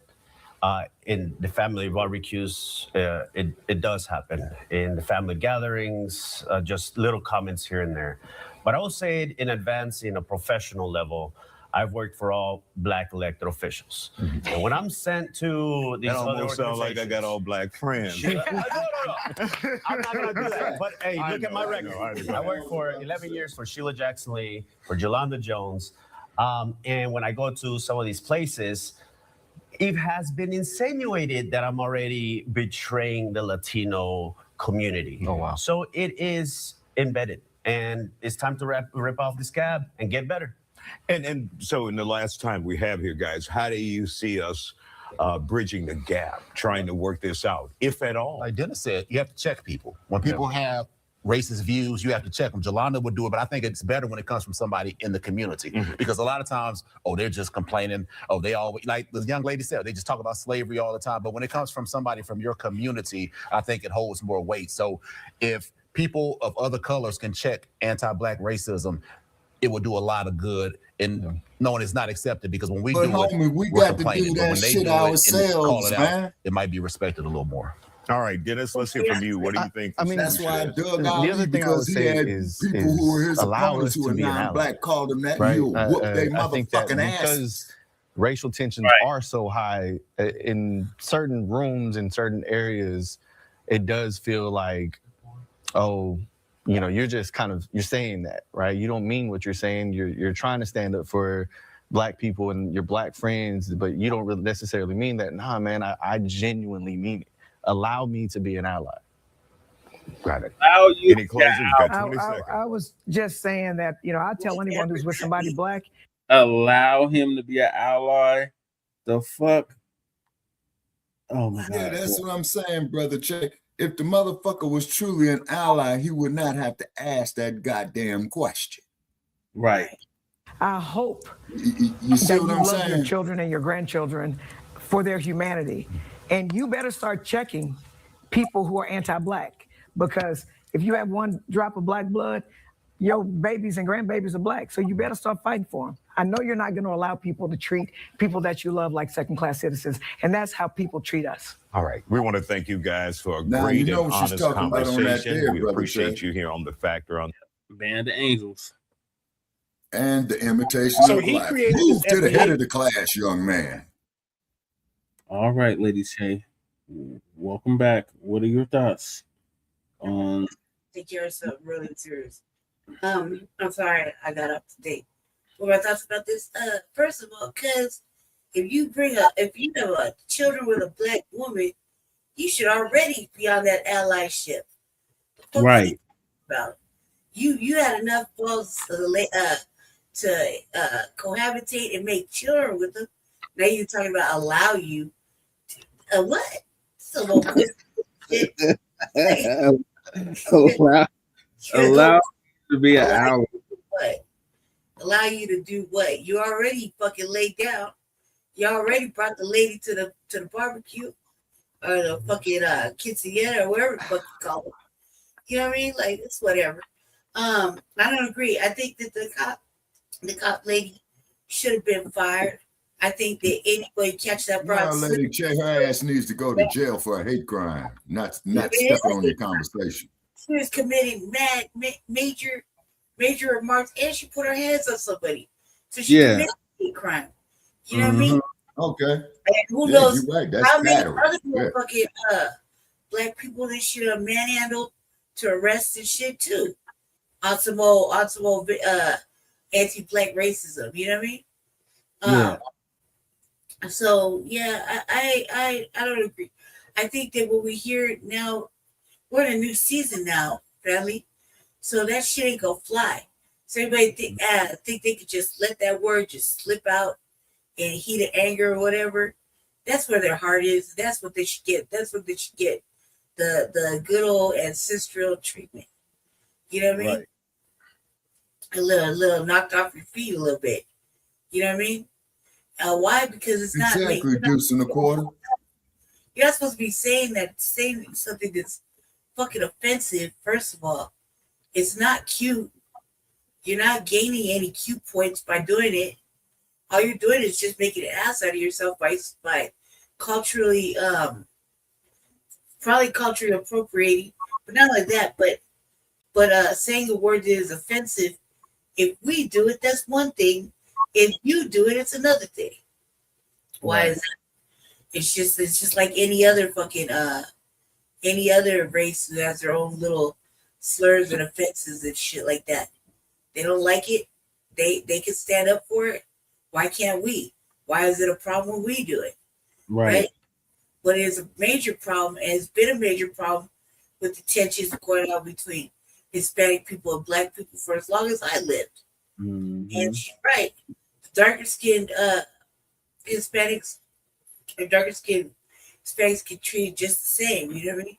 They get called bad names too. Yeah. Ate. Right. So you know, so that being said, I don't think they people should be just saying it just willy-nilly. Like that, and especially a cop. Yeah. And then on her own personal time, you know what I mean? She's over there so ecstatic. Somebody didn't catch that bitch slipping now that she's not hired. She's not a police officer anymore. Right. So all bets is off now. Shit. And that bitch has a very recognizable face. They probably transferred that bitch to El Paso or something. Either way. Yeah. And El Paso is literally across the street from Mexico like TJ is. I've been through El Paso. It means the pass. Yep. Uh-huh. That's all I gotta say. Now, now here's another thing too that I want to bring up too, Brother Che. Yeah. Everybody know, and I know, Lady Che, you familiar with this place. It's called the Olympic Auditorium in downtown Los Angeles, where they used to have the boxing at, right?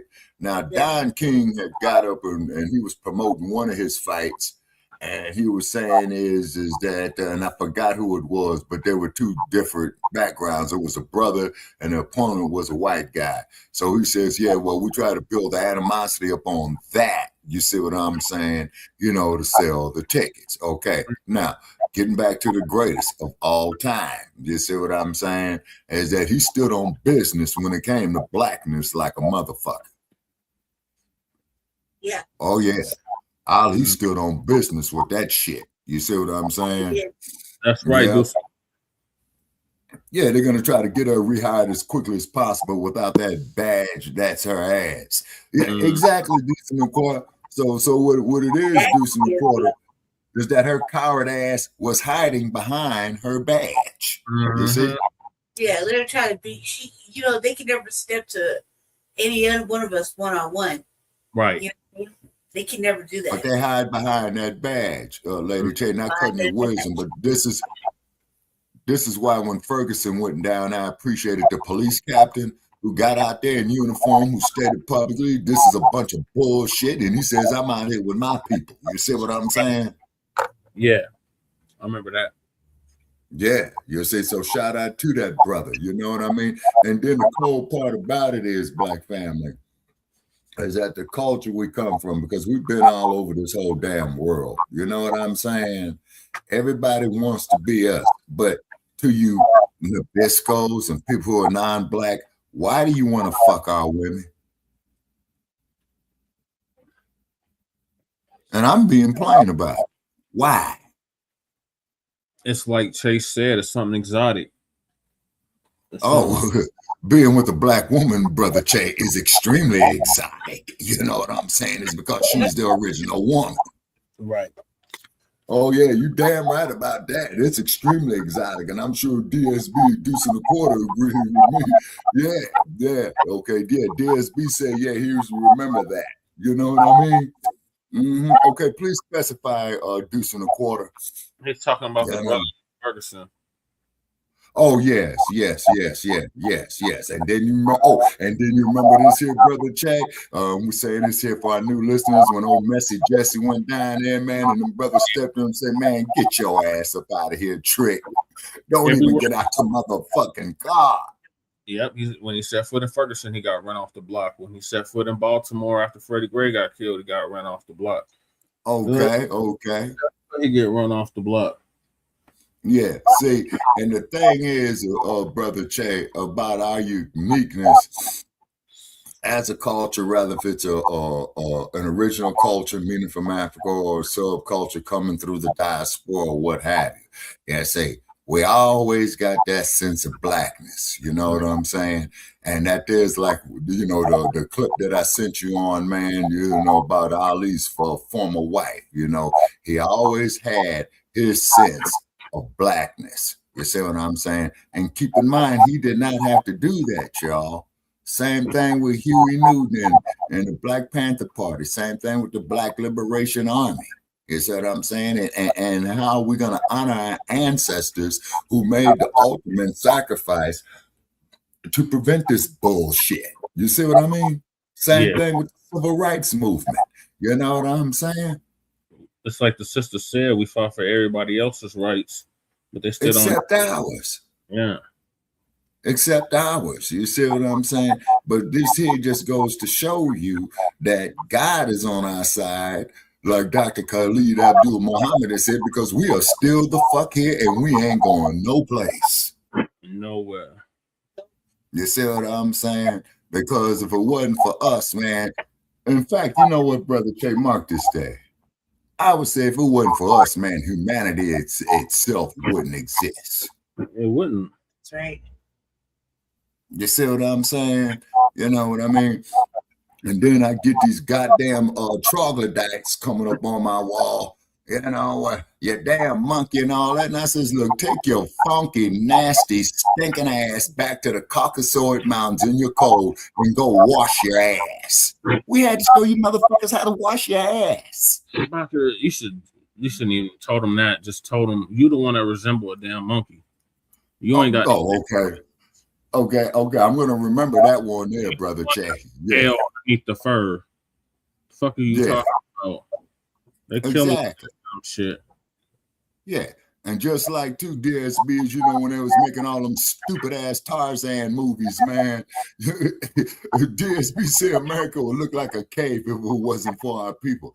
You damn right about that, sir. You know. And then, like when they used to make them damn jigaboo movies in the 30s and the Tarzan movies, like Ali said, and they really hated him on this.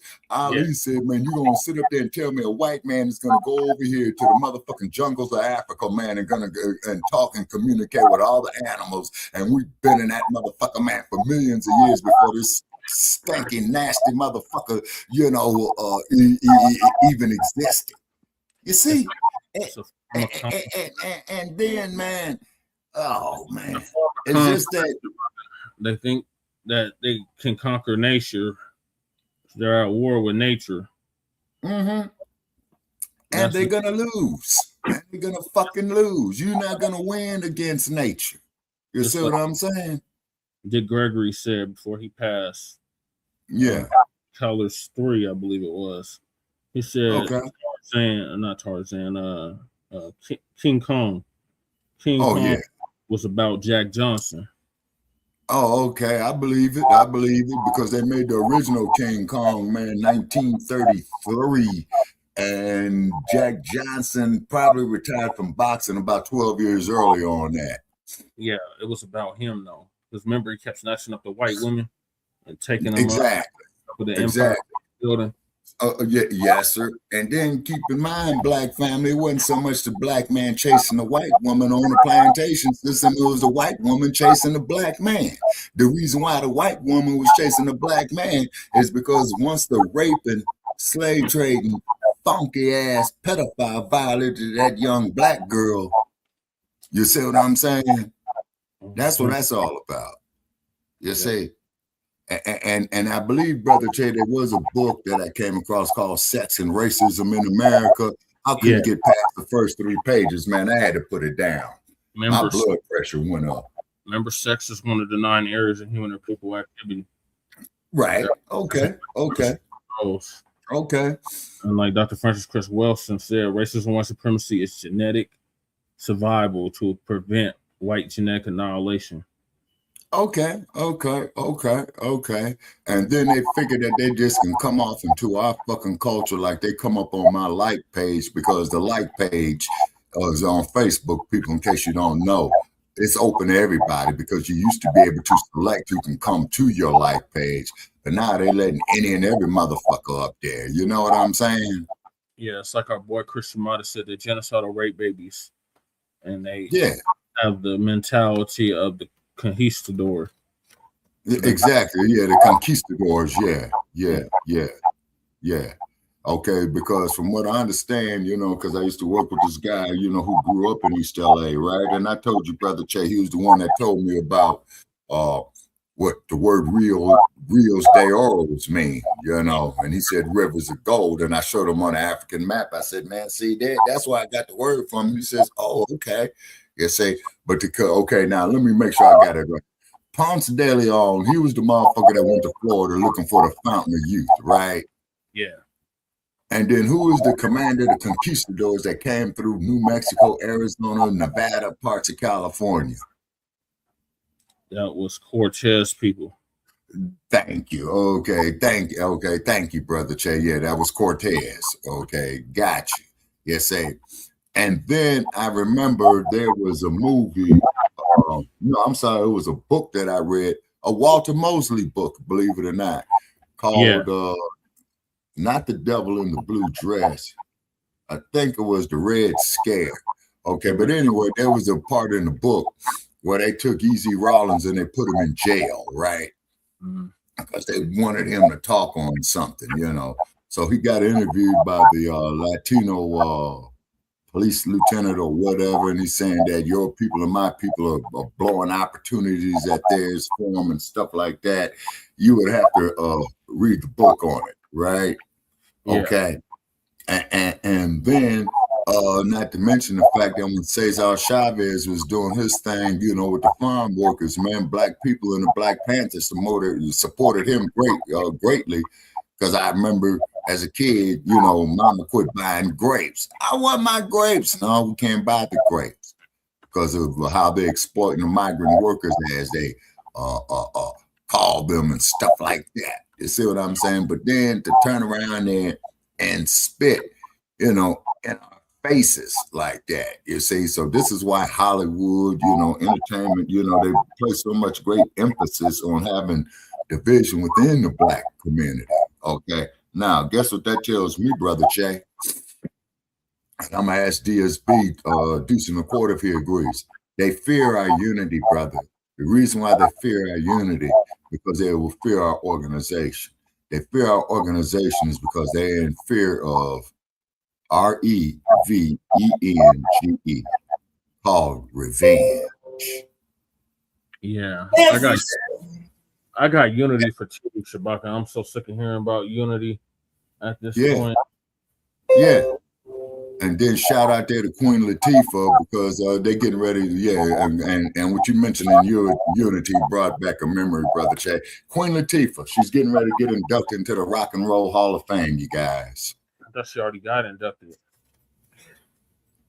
Okay, maybe but I do know because I saw on the net they having a celebration about it because you remember her big record called UNITY. Yeah. You know? That was off the All Hail the Queen. Yep. Mm-hmm. Yeah. It was in 89. It was 89, 90. It was late 80s, early 90s. I would say between 89 and 91, Brother Che, if memory serves me correct. So I'm going to have to go out and come back in. So y'all hold it down and try to come back. Okay. All right, so there they go, playing with us again, you know what I'm saying, with these algorithms and stuff like that. Why is it that each time we get on sensitive subjects like this, we start having all these problems? You know what I'm saying? Yeah, makes black people. No, Lady Chess, like you said, they shadow banned us with this bullshit. You see what I'm saying? And I really wish it was a way we could sue they stinking asses. You know what I'm saying? And then because we pay our money for this shit, you know what I mean? We put our time off into it, and all of that. And then, as DSB was saying is that you got this dumpster up here doing this shit over at the Justice Department. He fired Pam Bondi and all this, or who's running and all this old type of shit. And then, when the next time the dumpster gets on the jailbird, they need to land that motherfucker right at the closest federal jail and book him, Daniel. You know what I'm saying? But to quote Brother Che, in a perfect world, you see what I'm saying? And this is definitely not a perfect world, you see? And then the Bisco's DSB, and a quarter coming on my wall, calling me a black racist and all this shit. So I asked the motherfuckers, man, what major industries do I control? What major banks do I control? What major police agencies do I control? You say, so we are in no political or economical situation to implement any type of racism. What the fuck they hate is us, you see, telling the truth like that avatar say. Love is truth if it hurts you, and hate lies, okay, and hate lies even if they help you, okay? Ancient African proverb. You see what I'm saying? And then, there's big business for us to have all this infighting within our community. You see what I mean? Uh-huh. See, and then off that plantation system, Lady Che, the first thing that they killed was our unity. You see what I mean? That was their first mission, was to kill the unity. Believe in the slave master, the imitation of life. Shit like that, you see. And then when we went out here and saved the goddamn U.S. economy, they still hate on us. It was the black exploitation films, DSB 225 in the early 70s that saved Hollywood. You see? That saved Hollywood. Look how Hollywood parlayed up. When you look at these crazy shows, what is that there? The Browns, Tyler Perry show, Meet the Browns or something like that. Yeah. They always come up here with this silly, stupid shit, as opposed to a brother coming up, hey, man, what the fuck can we do for ourselves, this, that, there, the other. You see what I'm saying? But what these Nabiscos don't understand is that if we have black unity, okay, Yeah, I feel you, DSB. I quit making videos, man, because, you know, when I was putting mine up there on YouTube, they wasn't getting none, so I tore up all my videos, man, and it took me a lot of years to do that. Yeah, you say, exactly, DSB. What do we control besides nothing? So how can we be racist and we don't control nothing? No, what they fear is us coming together. You see what I'm saying? You know, yeah, exactly. Just like how they did the Black Wall Street. They burned down our towns that would have kept America out of debt. Same thing with Rosewood. You see what I'm saying? And what have you. You know, just like in Oakland, California. You know what I'm saying? I went through Oakland, California the last time, man. It's so blighted, man, I almost broke down and cried. And this is the birthplace of the Blacc Panther Party. You see what I mean? You know, just like the museum they got up there, you know, DSB, like I told Brother Che, some asshole gonna comment on my damn like page, oh, the Blacc Panther Party. Come on, man. Come on. Yeah. Come on. You see what I'm saying? But we just supposed to sit there, take this shit like Uncle Tim Scott. Yas about, you the boss, Bob. Uncle Remus, zippity doo dah, zippity day. I got plenty of nothing and nothing's plenty for me. Fuck that shit. All right, so the story is, don't say the N-word if you're not FBA, period. Don't say nigga. Don't say none of that. Otherwise, you're going to get checked and you might lose a couple teeth. Yeah, exactly. And you will get your mind right. You see? You know? Okay, and DSB, Decent Accorder saying, oh yeah, they fear Black unity, just like that white woman got on TV line saying Black community is the biggest threat to Israel. No, bitch, Iran bombs are the biggest threat to Israel. Right. Exactly, DSB. Mm-hmm. All right, so moving along to these damn tethers. Talking shit about our brother Tariq Nasheed and FBA. So our brother Water God TV gonna give us an update on these punk ass tethers, Poetik, Flakko, and FD Signifier that have been taking shots at the FBA and Tariq Nasheed. All right. So he created this FBA concept. And FBA is basically a group of online weirdos. You can call it a lineage if you want. That's fine. Understand, other people that are connected to your lineage are a group of online weirdos. That there is reason to critique some Black immigrants, especially in the media space, on their anti-Blackness. You can do that. That is a real thing. There is a propensity for behavior to come from Black immigrant populations. Might have to drop a dime on this. For sure. You know what I'm saying? Stop. I don't like that shit. For sure, bro. I don't like that shit.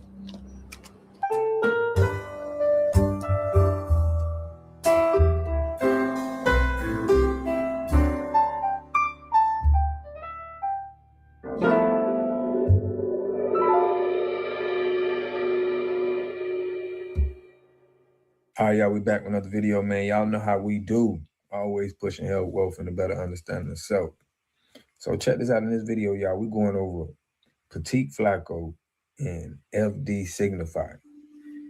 They talking down on FBA. Now, we know this ain't nothing new. I just did a video on the Southern Poverty Law Center.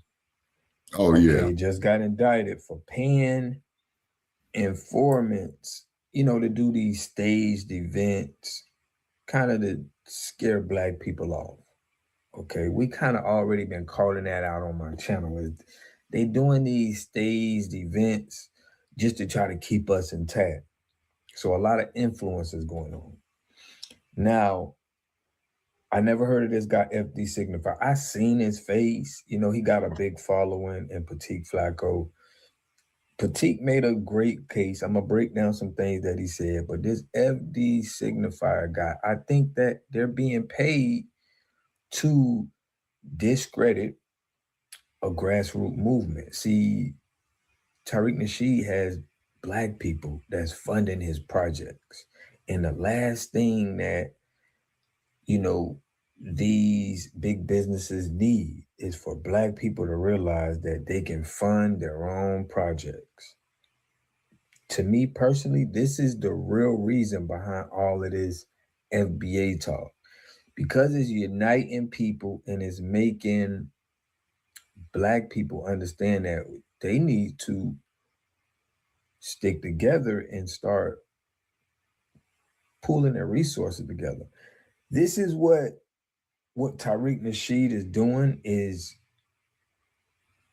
waking up other Black people, in my opinion. So now we got people that have to call Tariq Nasheed a grift. We just had Omar Johnson just said that he created a group to go against FBA. I forget what it's called, is DFA, something about descendants of Africans here in America.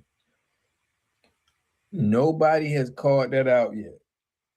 Okay, we have, you know, people but nobody else, none of these people aren't saying anything about Dr. Umar. Why are they talking about Tariq Nasheed? We know that this is paid informants. These are paid, you know, discredit ads that's going to stop people from pulling their money together. This is just what I think. Now I'm gonna play y'all a little bit of Poetik, Flakko, and FD Signifier. I wanna know what y'all think. Check it out. FD Signifier just went crazy, crashed out, and unleashed on Tariq Nasheed. Now, watching this video, I was torn because on one hand, I'm African. So for clear and obvious reasons, you could see why I would be rooting in favor of FD Signifiers and Cam James' ideology. But then on the other hand, I'm friends with Tariq Nasheed, if y'all even think that's possible. FD made some pretty strong declarations during this video. He will label and declare Tariq Nasheed's group, FBA, as white supremacist and blackface. He would even make a comparison between FBA and Trump's MAGA and FBA and Nick Fuentes' America's First, claiming they're one of the same. They're the same group of people, just different skin tones. Tariq Nasheed has said that FBA is not a group, is actually a description for a group of people, you know, who share the same lineage. That's his explanation for it. Now, I'll be real, I feel like you kind of have to say it's not a group, because once you start labeling something a group, once you start saying this is a group, well, a group has to have a leader. And then once you identify yourself as the leader, you're now responsible for that group. So let's just say somebody who identifies as FBA goes out and do something very horrible. Right now, the federal government is looking at Tariq Nasheed and looking at the group now and trying to put, you know, identifiers on it. So it's very smart to say it's not a group. All right, so Poetik, Flakko gonna say it's very smart not to call it a group. But is it a group, Flakko? Stop saying it's smart or it's not. It's not a group. It's not a group of people. There's nobody having meetings and anything like that. There's no chapters. So it's like, we gotta call it what it is. Stop saying it's not a lineage, it's a group. It's like, y'all just really mad. We're hearing it from people that are mad and they don't like the names that FBA been calling them. This is, I think, you know, some of the reason.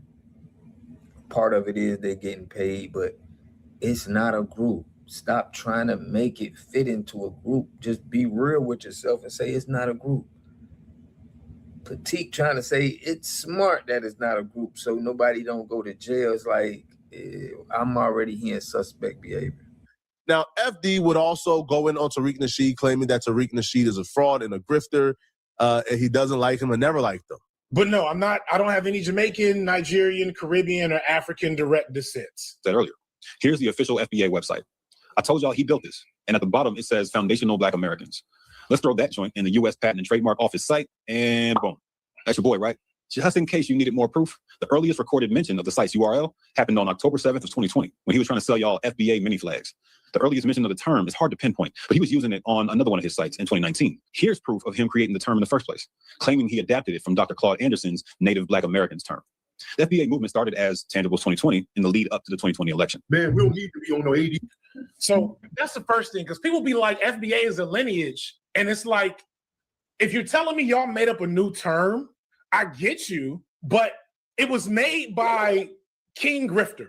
Let's start that out first. This video is now top 10 reasons I own FBA ADOS. in no particular order. Number one is everything FBA is as a record label, a crew, a clique, and a crew. Everything that's ever been done by Tariq Nasheed is awful, just because he's involved with it. I don't care if Tariq Nasheed saved 2 babies from a burning building. Like, I'm happy those babies are alive, but it would have been better if he sacrificed himself in the process. Okay? Tariq Nasheed is King Griff. I talked about him a long time ago. I'm gonna have to come back to it now.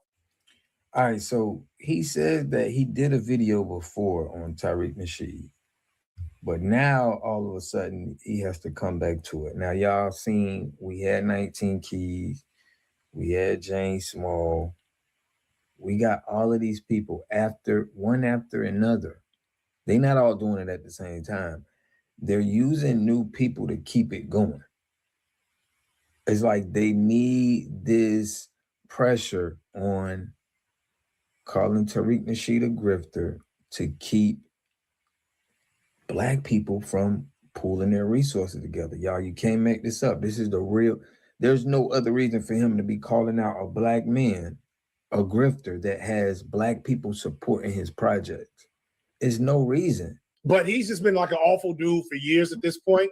And he was connected to another group, ATTACCS, which started out as something that a lot of people seemed cool with, but over time eventually showed his ass. And we'll talk about that later. So he created this FBA concept. And FBA is basically a group of online weirdos.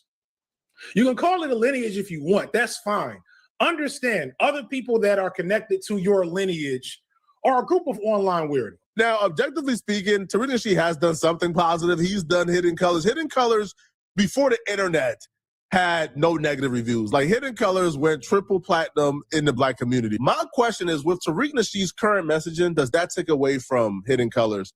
Because Hidden Colors, for the most part, is a Pan-African film. It's acknowledging we all started here, but we're at all ends of the globes, and it's important to connect with the diaspora. Like, that's what Hidden Colors was about, right? Where Tariq Nasheed goes and he shows, Africans exist here, Africans exist here, Africans exist somewhere in Asia, right? Okay, first of all, the first Hidden Colors wasn't even about Africa. It was about the Aboriginal history here in Americas. What he's referring to is the second Hidden Colors, which was about where we're at all over the globe. So he's already given misinformation already. You can tell he don't know what the hell he's talking about. I got all the Hidden Colors, and I've seen them all.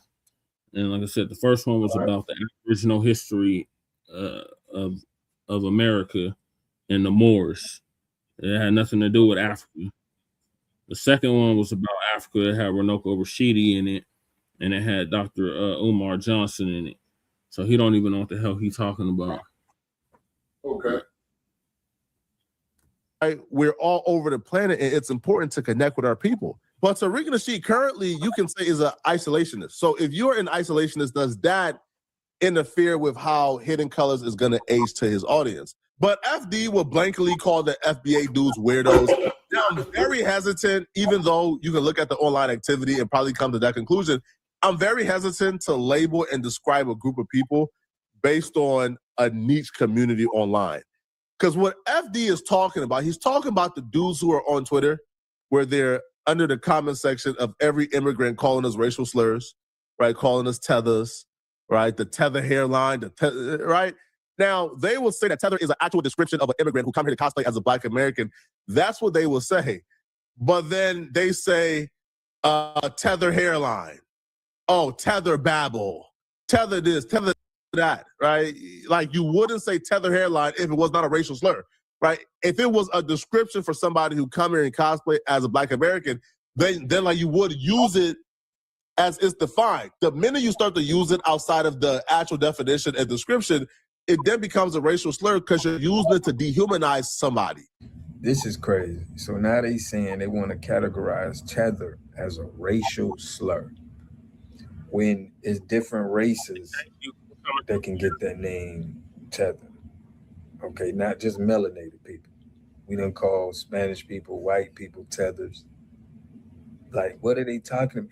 I think that they just want to be a part so bad that they feel like now they want to use racial slurs of when we try to call out somebody that's cosplaying us. It's real, Flakko. I'm sorry. If people cosplayed your people and your culture, you will understand where we're coming from. But now it just seems like y'all trying to push racial slurs to try to get people from saying tether, but it's not going to stop. Based on what? Like their lineage or the country they're from. And it's wrong, right? It's wrong. But I don't know how many, FBA members or people who identify as FBAs, I don't know how many of them truly identify with the online activity. They're like black 4chaners, black Reddit energy, a bunch of white nationalists and blackface. You say they ain't just online, I'll take your word for it. I've never encountered these niggas in the wild. Now, they may flow into different versions of hotepery, which has always been here, but the people that like brand themselves with ADOS are just a lot of online weirdos. So, ADOS, man, we need to be banned. It was 2020. Let's listen to that one more time. 2020 election. Man, we don't need to be on no ADOS, man. We need to be Pan-African. That's what Pan-Africanism is. Us fight for everybody else to come over here and get some of the resources that we've helped accumulate for them, and then they turn around and say, okay, thank you, Wakata, and I'm about to go work with these white people. Back then, Tariq was in line. There's so much to unpack there. Tragedy. Let's first stillman where some of this comes from and talk about that term, Akata. A term I literally, my entire life, I just told y'all I grew up around Nigerians. I have never heard that term my entire life in real life. I've never heard that term my entire life. I am 43 years old. Yeah. I grew up around Nigerians. I hung with Africans, dated the baddest Sierra Leonean chick at my school, at Clark. Never got hate from Africans in any form or fashion. Okay, so he bring up a term that Tethers use against us, and he doesn't have the same energy. See, it's not the same energy when people do this to us. That's how we know this is political. This isn't just FD Signifier didn't have to do a video about this. He got 1 million. They say he has 1 million followers. I don't know, but why would you have to do a video out this blue about Tariq Nasheed? It's not like it's a lot of people that's creating content for FBA. They don't even follow what Tariq Nasheed, his content. We just support our people when they're doing something, just like we support Mr. Tendenism. We're supporting our people right now, and this is bringing bad results in the market, especially for Pan-Africans, for everybody that think that they're going to be benefiting off of us. Their gig is up. But the problem with this is FD is undermining the experiences of a large group of people, right? If a large group is telling you, hey, we experienced this at the hands of these group of people, then it will be silly to say, no, you didn't, because my experiences were positive. If their experiences were not positive, then that's fair, right? They have a right to express, hey, I was called a Kata, hey, I was called this. They have a right to express it. But what I do think is often done is they will want their experience. They call me that bullshit. They will say, hey, this happened to me. These immigrants be undermining us. They're pompous. They treat us like this. And that's fair, right? That's the lived experience. But then an immigrant will say, hey, I was called, like African booty scratcher. Hey, I was called this growing up. Hey, I was called this growing up. First of all, everybody that was black was called African booty scratcher. That's just bullshit. So can miss us with that bullshit. Right. And that's why I go in on the Nabiscos and the troglodytes, brother Che. You know what I'm saying? Right, but we called each other that. Yeah. We called each other a lot of ugly names. Yeah, but we were kids. I mean, it was nothing serious. We played the dozens. We broke each other. We did all of that stuff. So right. We can't believe that this still hurt behind some of that shit. I mean, they was wrong with it too. Talking about motherfuckers hair and the ashiness of their knees. Yeah. I mean, it went back and forth. Right. I don't see how. I don't think any of that shit changed me as an adult. I'm still cool with it. Right. It just made us stronger, but apparently it makes these motherfuckers weaker. So they're still harping on something that was said to them in 1980, 1990 something. Yeah. Yeah. Hey, once again, those during the really time mean of to the me for crack being epidemic. African. Hey, y'all did this. And then the FBI will say, man, stop it, bro. Man, bro, stop lying, bro. Man, what you mean, bro? What, so you got teased as a kid, that's it? Nah, man, lie, bro. And it's like, damn, okay, so if we're able to acknowledge your lived experience, you're incapable of acknowledging their lived experience? I've always said, yo, all right, DSB Africans who are 225. anti-Black exist. Jamaicans who are anti-Black exist. Immigrants who are anti-Black exist. All right, so Flakko made a great point. It is a lot of Caribbeans, Africans, they are anti-Black. But what we're trying to, what I'm trying to say is, if you are anti-Black against a grassroots movement, that's a different type of anti-Black. It's okay that you like, man, you don't like, it's your preference where you don't like Americans. It's something that you've been through. But when you go out and you try to tear down a grassroots movement that we're trying to do and tear down somebody's name, it's more hate that we feel like is politicized hate. With these 19 kids, with these guys that claim that they're so intellectual, it's like we know that Steve Coakley taught us well, and he taught us that the little hats like to control, brothers who they educate. But there are also, right, Black Americans who were born and raised here who are also anti-Black.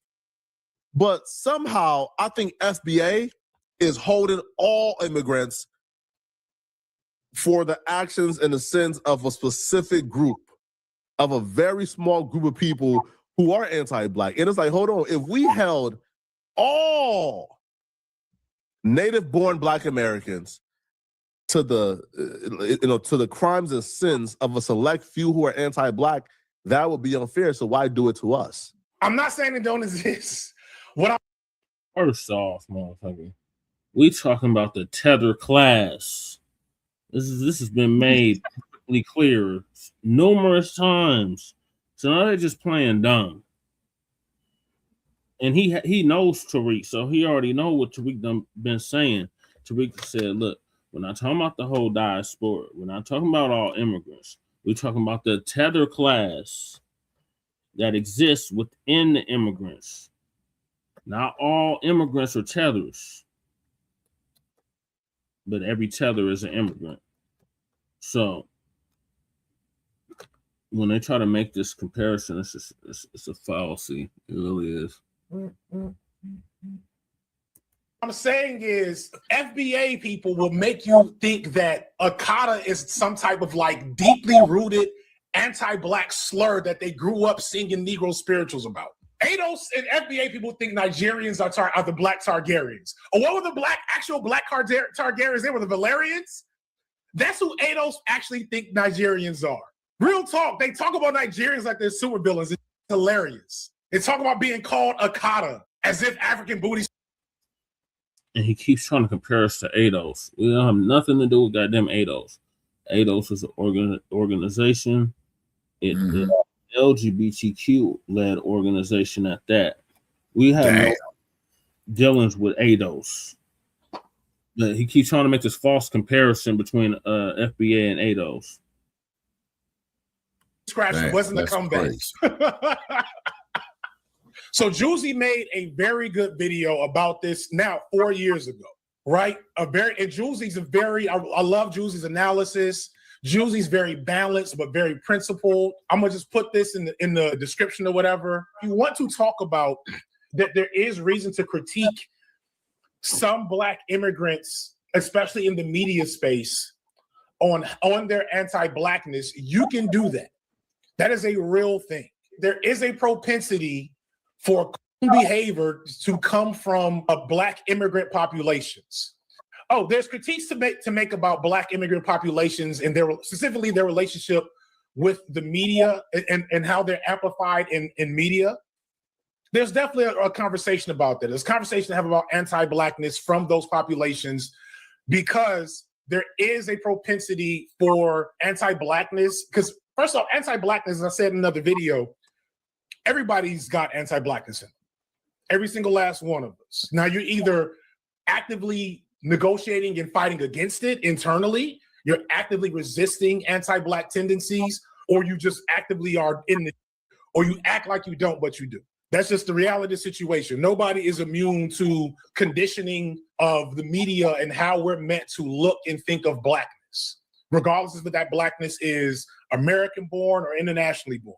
And so what happens, I talked about this with Foreign Man years ago as well, is that when you are a Black, but you're not from America, it's easy to just assume that Black Americans are just out our minds. My parents are Jamaican. They grew me and my siblings up with the whole Black Americans are ghetto. They don't have a culture like us. Thankfully, me and most Americanized siblings have been able to change their mind.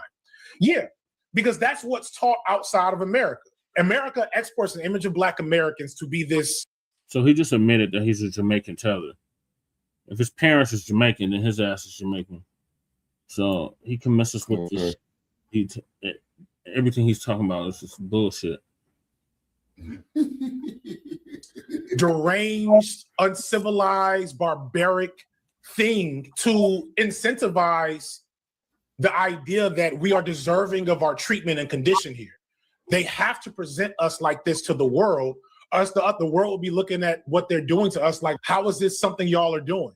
Why is this supposed to be cool? People fall in line with that. And it takes a generation to be here to realize, oh, wait, no. Foreign Man's talked about this before. He was like, yo, when I came from the Bahamas to Iowa, of all places, I had a particular belief and disposition toward Black Americans that something was wrong with y'all. And after spending a little bit of time in this space and how I was regarded, it started to make sense. But not everybody has that. The crux of how this diaspora wars 80 started is a response to what is ultimately a white supremacist tactic to pit foreign-born Black people against domestically born Black Americans. Okay, so FD Signifier, he explains that it is a narrative that white supremacy push at pushing Black immigrants, and I don't mean that, I don't like to say Black immigrants, melanated immigrants come to America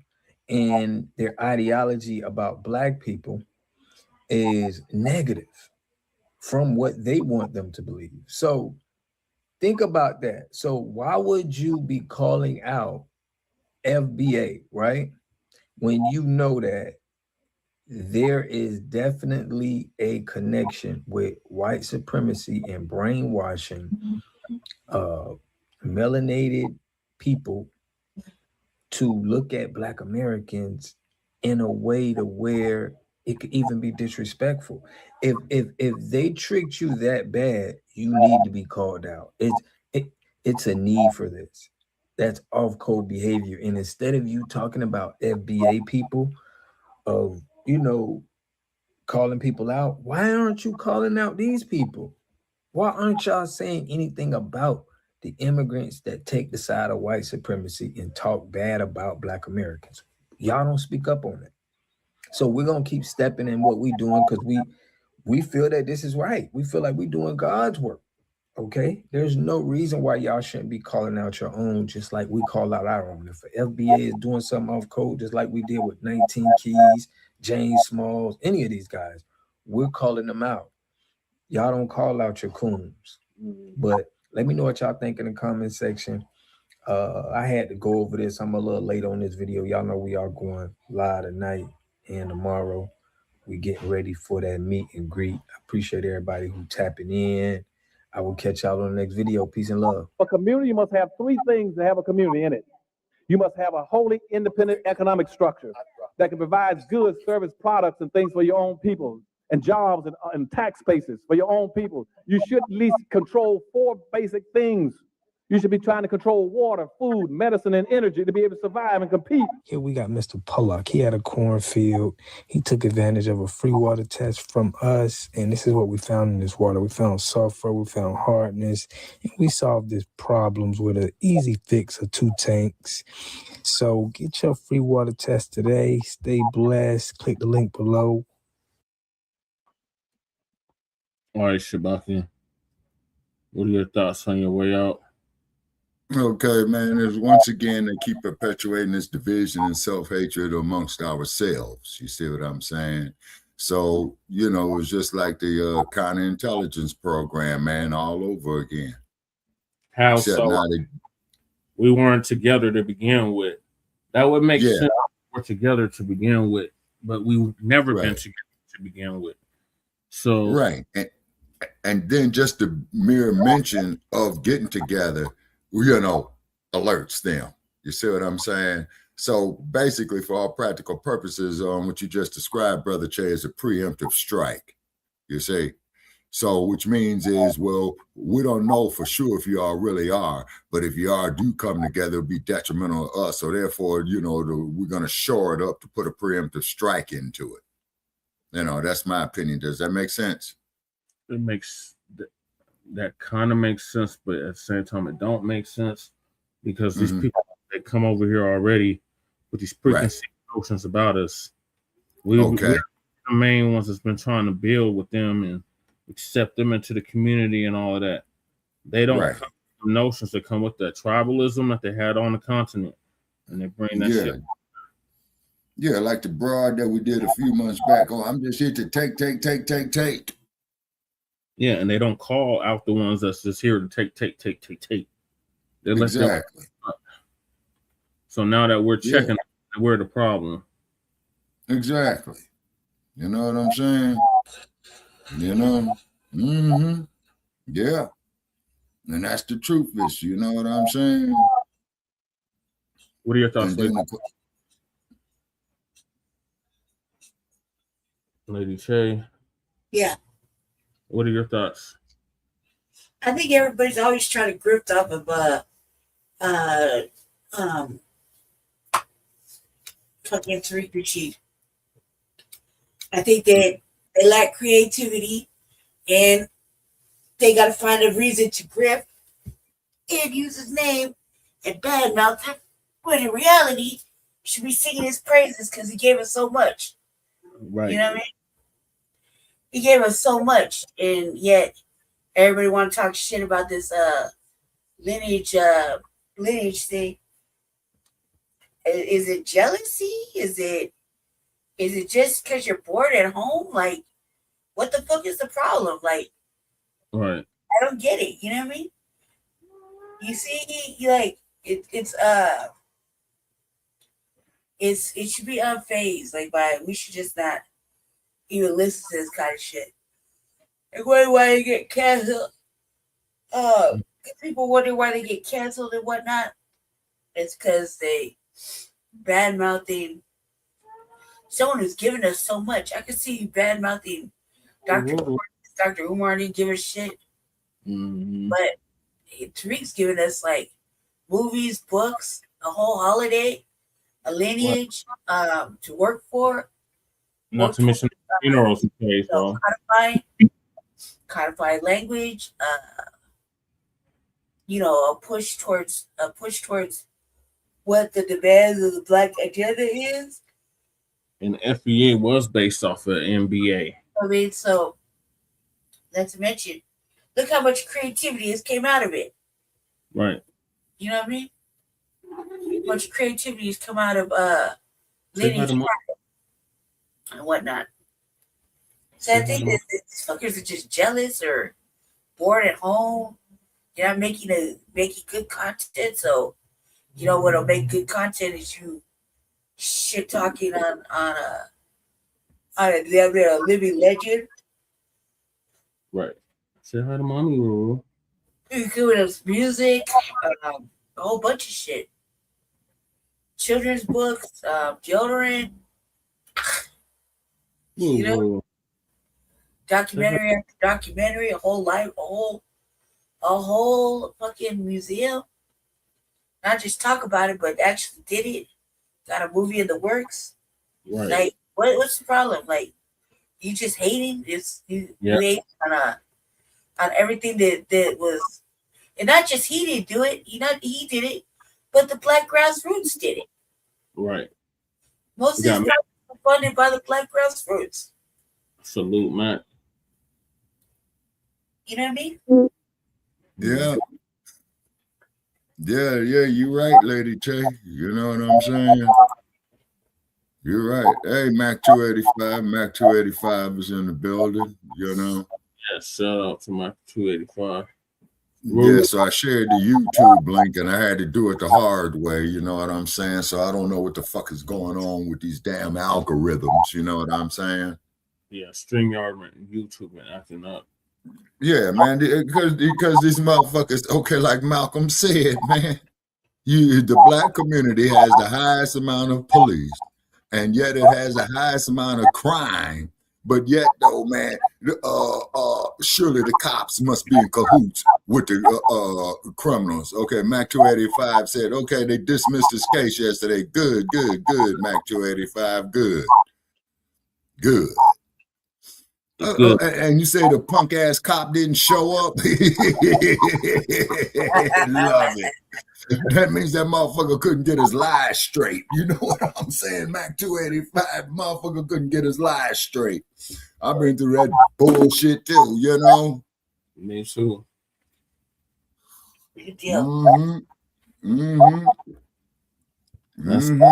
Smack. And then the cold part about it is, black family, ask yourself this, and I'm saying this here in my closing, Brother Che. Okay. If these other groups hate us so fucking bad, why do they want to have sex with us? Because they want to contaminate the gene pool. Exactly. That's exactly what it is. You know what I'm saying? That's exactly what it is.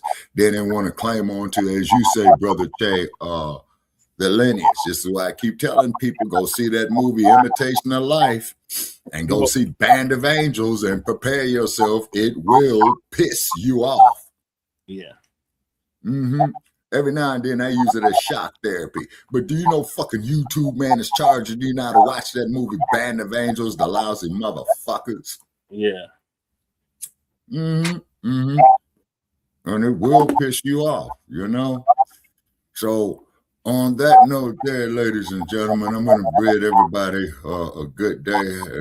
Thank you for having me with Grand Rising, with Shabaka's and the Chase. You know what I'm saying? And the air date of this episode is April 24th, 2026. Okay, Mac 285 says, you know, I'm watching an Imitation MJ movie. Oh, that bullshit. Yeah. Peace to you, Mac 285. I've been hearing a bunch of shit about that MJ movie too. You know. What you been hearing? Okay. Well, they supposed to be having his so-called quote-unquote daughter play one of his sisters or whatever. And then when you look at this motherfucker, you don't see no relation between her and Michael Jackson. Yeah, but they had his nephew play him. They had who play him? His nephew. Yeah, okay. His nephew, like from one of his brothers, right? Yeah. Or Latoya or Janet or what have you. Yeah. Okay, all righty. Okay. And you're right, Mac 285. He didn't need a movie. His life was documented more than any other man. Mac 285, you're right. That's the same thing they did with Muhammad Ali as well, too. And they were both contemporaries. Yeah. You see, meaning they existed in the same points in time. You know what I'm saying? I'll be right back. Okay. I'll be right back. Yeah. All right. Okay, folks. So, yeah, go ahead. Oh, go ahead, Shabaka, on your way out. Yeah, okay. So I want to thank everybody for tuning in this morning. And yeah, Mac 285, it is all about greed. You know what I'm saying? Particularly in a place about Hollywood, you know, New York City as well, too. So we thank everybody, you know, from coming on. Please share this link out, the YouTube link that Brother Che posted, because it is bringing up our algorithms, you know what I'm saying? So please share it out.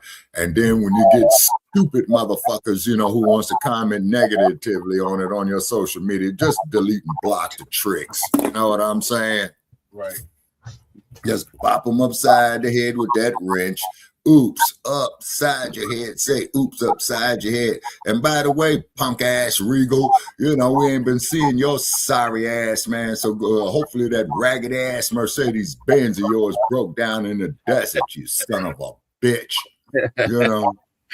And I hate to have to say that. No, really though, brother Che, I hate having to be ignorant like this, but sometimes that's some of the only thing a stupid motherfucker like Regal will understand.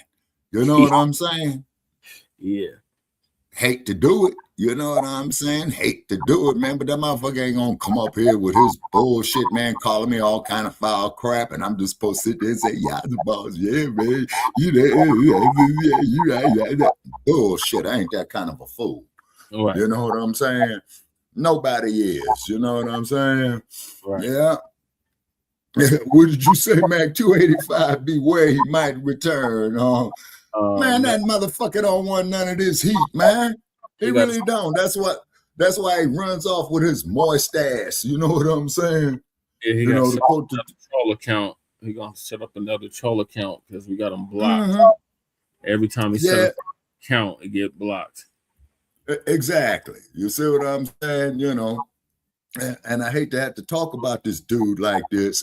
And then also, too, and I'm saying this here, Brother Che, I already told you this, you know, for our audience. There was a dude that I unfriended on Facebook that was a businessman, right? I'm not going to say his name. Okay. So we was talking about the Black community, and he's talking about he owns 4 liquor stores. So I told this Trick, I says, man, you worse than a dope dealer, man, because you sitting up there, man, putting shit in the Black community to countermand the Black community.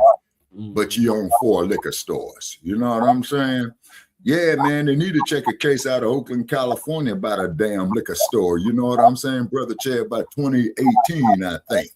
You know? And then also, too, Brother Che, you know, in your spare time when you get a chance, man, try to review that material on Khalil Ali. Take what is useful and leave what is useless, because she has like about 12 clips on it, you know, of her involvement with the heavyweight champion at that time. You know what I'm saying? And I'm getting a bunch of pings on my phone, you know, so I don't know what that means. But anyway, I'm out, y'all. Okay, so thanks for having me. Okay, and y'all have a safe weekend. All right, Brother Tech. See you tomorrow for Front Line. Yes, sir. All right, take care. All right, so we'll move on to the last 2 topics, and that is the Untold Black massacres they erased from every textbook, and Shamar, Elkins, mentally ill or straight up evil. The stories we've been told about American history often skip the darkest chapters. These stories tell of victory and valor, of brave leaders and noble causes. But beneath those bright pages lies a shadow most classrooms barely touch. In the decades after the Civil War, liberated Black communities across the country won new rights and built their own schools, churches, and businesses. But each time Black Americans stepped forward to claim the rights promised to them, armed white mobs gathered to push them back. These were organized attacks, often carried out in broad daylight, with the clear goal of crushing Black political power and terrorizing entire communities. Homes were burned, ballot boxes were destroyed, families were hunted. In town after town, progress was answered with bloodshed. While history books may celebrate heroic generals or bold legislation, they usually sidestep what happened on the ground. A string of brutal massacres of Black people. In this video, we'll be exploring those hidden massacres from the Reconstruction South to the segregated Jim Crow era. Because in order to know where we truly stand today, we have to face what was done in the past and look directly at the parts of American history that were deliberately kept in the dark. Before we begin, we want to let you know that many unfiltered discussions like this are increasingly difficult to keep visible on this platform. Our videos have been experiencing reduced reach, which means important historical stories often do not reach the people who want to hear them. Because of that, we created a space outside the algorithm. If you want to stay updated on our latest videos and also receive content we cannot always post here, Join our WhatsApp group through the link in the description. It is the best way to stay connected with our community and make sure you do not miss future releases. Now let's begin.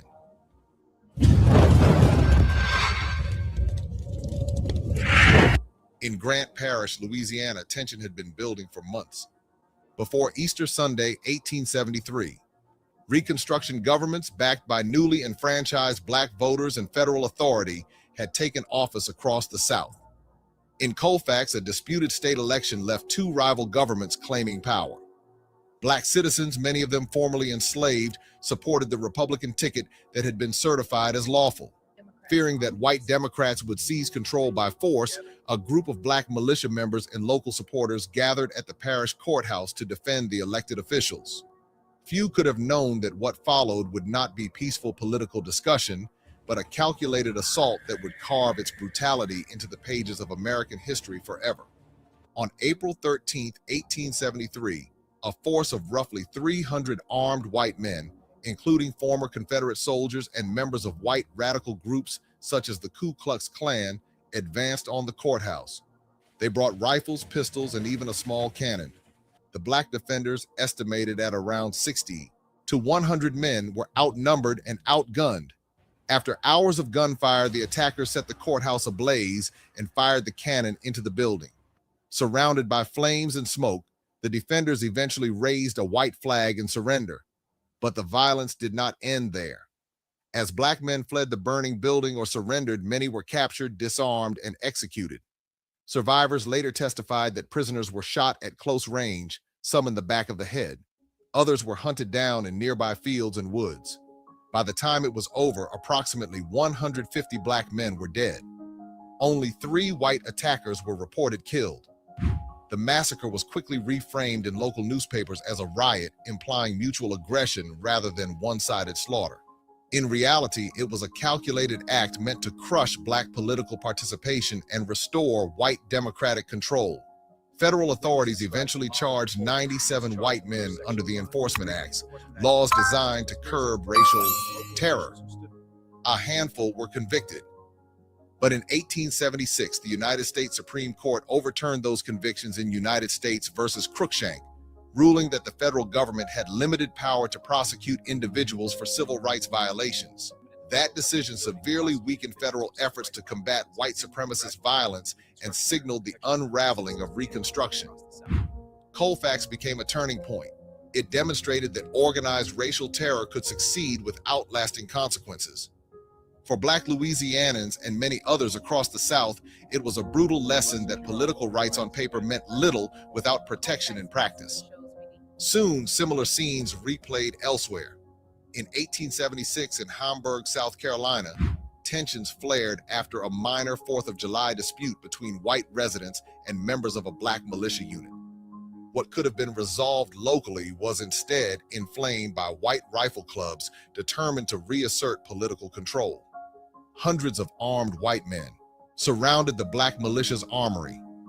After a standoff and exchanges of gunfire, the Black defenders surrendered under the promise of safety. That promise was hollow. Several freedmen were taken prisoner, marched away from the scene, and executed. Across the South during the 1870s, groups such as the Red Shirts in the Carolinas and Mississippi and the White League in Louisiana functioned as organized political militias for the Democratic Party. They rode openly with weapons, disrupted Republican meetings, assaulted elected officials, and used targeted killings to suppress Black turnout. By 1877, federal troops had gone home, and Jim Crow segregation was imposed. The memories of those violent nights were quickly buried. Decades later, historical markers and monuments honored the white attackers as defenders of order and accused Black citizens of rebellion. In Colfax, Louisiana, a 1920 monument was erected bearing the inscription, "Erected to the memory of the heroes who fell in the Colfax riot fighting for white supremacy." Meanwhile, in many textbooks, the massacres were minimized or framed as riots, suggesting mutual blame. A stark turn came 25 years after Colfax in the coastal city of Wilmington, North Carolina, 1898. Oh my Here, gosh. an integrated government of Black and white leaders ran the city peacefully. blacks held the mayor's office, the treasurer's office, and ran banks and newspapers. White supremacists refused to believe this could last. On November 10th, a planned armed uprising swept the city. A white mob burned the offices of the Daily Record, Wilmington's black-owned newspaper, and shouted for black officials to resign. They shot and killed dozens of black residents. Estimates say at least 60 men, possibly more, sent others fleeing into the swamps, and forced the black mayor and aldermen to step down at gunpoint. By dawn, the city's leaders had been overthrown. White terrorists had executed the only successful coup, d'état in American history. Afterwards, hundreds of black families fled Wilmington under threat of death. The official record called it a race riot or Negro insurrection, blaming black people for the violence. It took a century before historians recognized Wilmington 1898 as the calculated massacre and coup that it was. Only in recent years have schools begun to teach the truth, that terrified black citizens were the victims, not the instigators of mass murder and political overthrow. 20 years after Wilmington, a wave of post-war racial terror swept through the South during the Red Summer of 1919. In the Arkansas Delta in late September 1919 at Elaine, African-American sharecroppers' hopes for justice ended in blood. Hundreds of black farmers had gathered at a church meeting house to organize for better cotton prices. When hostile white men tried to disrupt the meeting, a shootout broke out in which one white security officer died. The local sheriff labeled it an insurrection. What followed was a massacre. By early October, between 500 and 1,000 armed white men, plantation guards, deputized vigilantes, and neighbors descended on Elaine, searching for Union members and any black person in sight. Federal troops eventually arrived, but only after the killing was done. White witnesses later testified that mob members hunted African Americans like a game.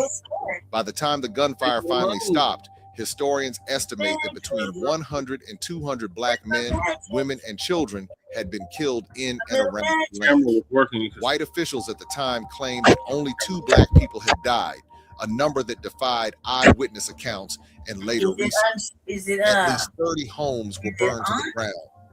Families fled into nearby swamps and woods, hiding for days without food, afraid that any movement would draw more gunfire.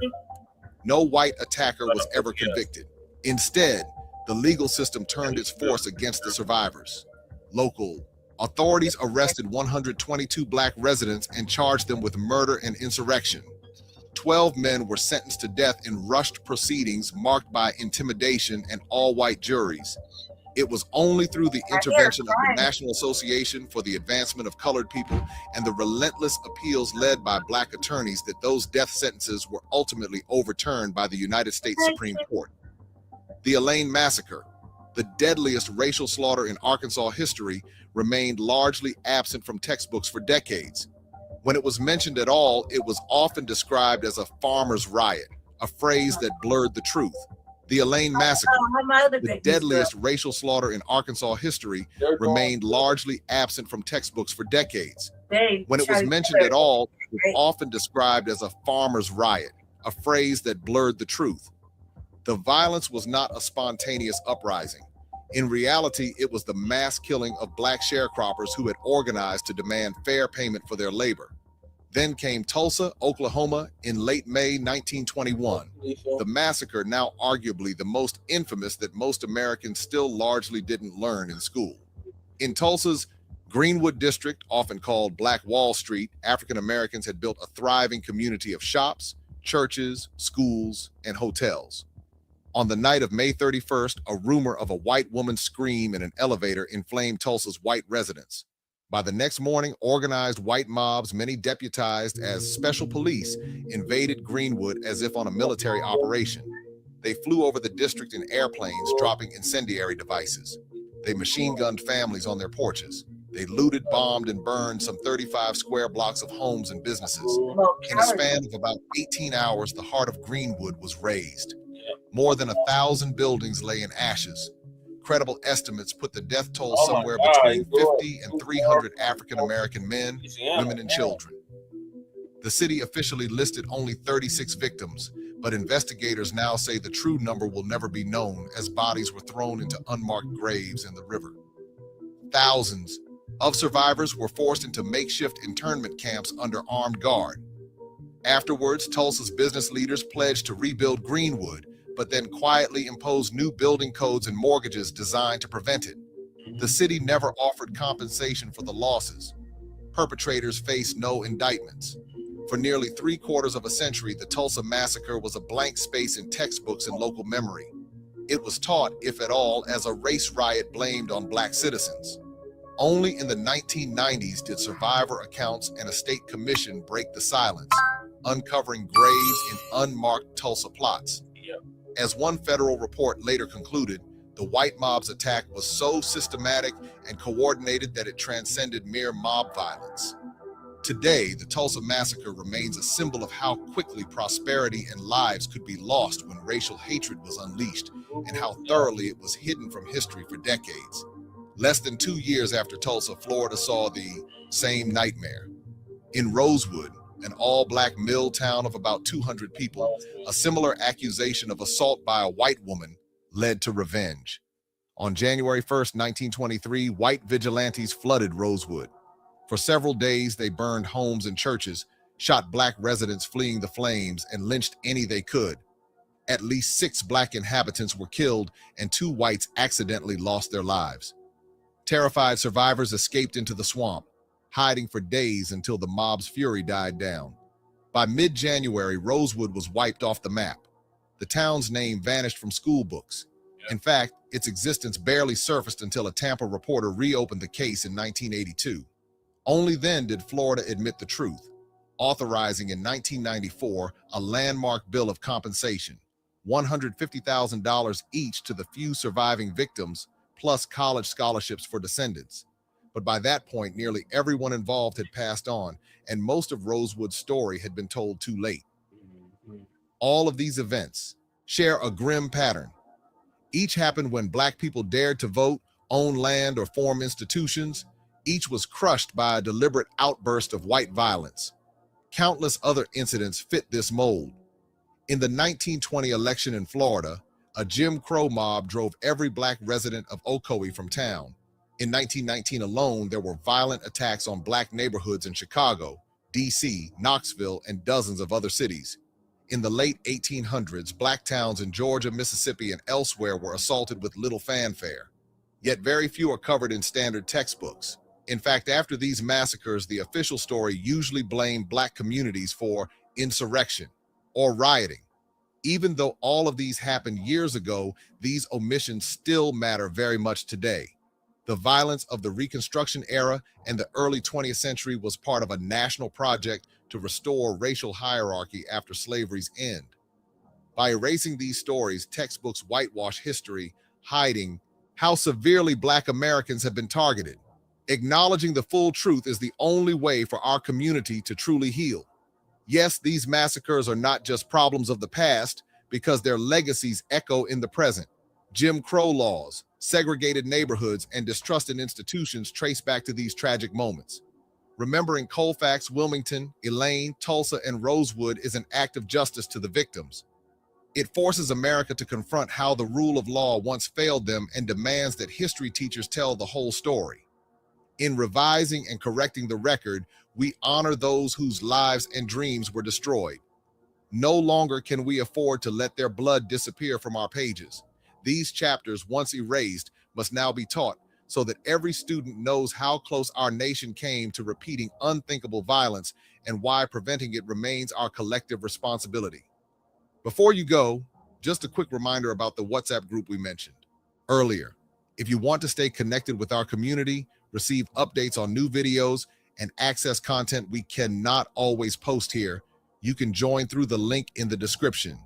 It is one of the best ways to keep these conversations going, even when the algorithm limits how far these stories can reach. If this video opened your eyes, don't let that awareness fade after you close this platform. Take a moment to like this video so more people can see it. Share it with someone else who deserves to learn the truth. Because understanding how close this nation came to normalizing mass racial violence is not just a historical trivia. It is not about dwelling in sorrow or pointing fingers across generations. It is about recognizing how easily injustice can be justified when it is wrapped in the language of order or tradition. Remembering these tragic events is how we make sure they never happen again. Thank you for watching. We'll see you in our next Unfiltered discussion.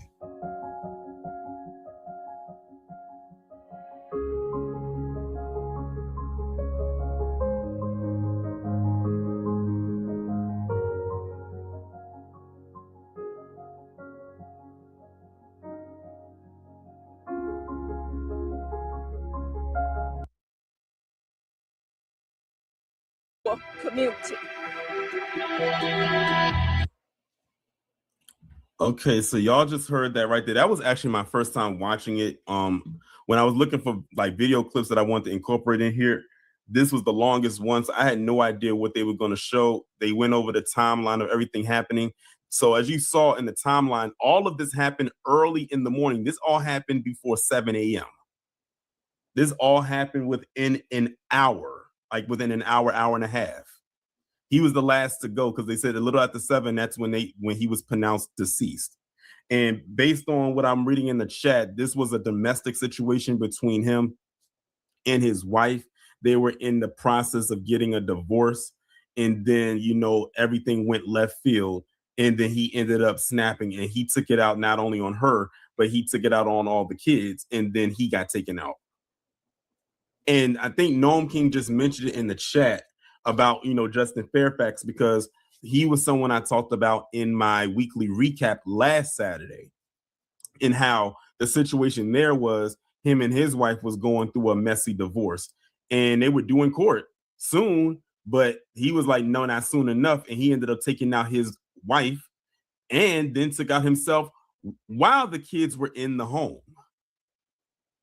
The crazy part about it is a lot of this stuff happens more often than people care to admit.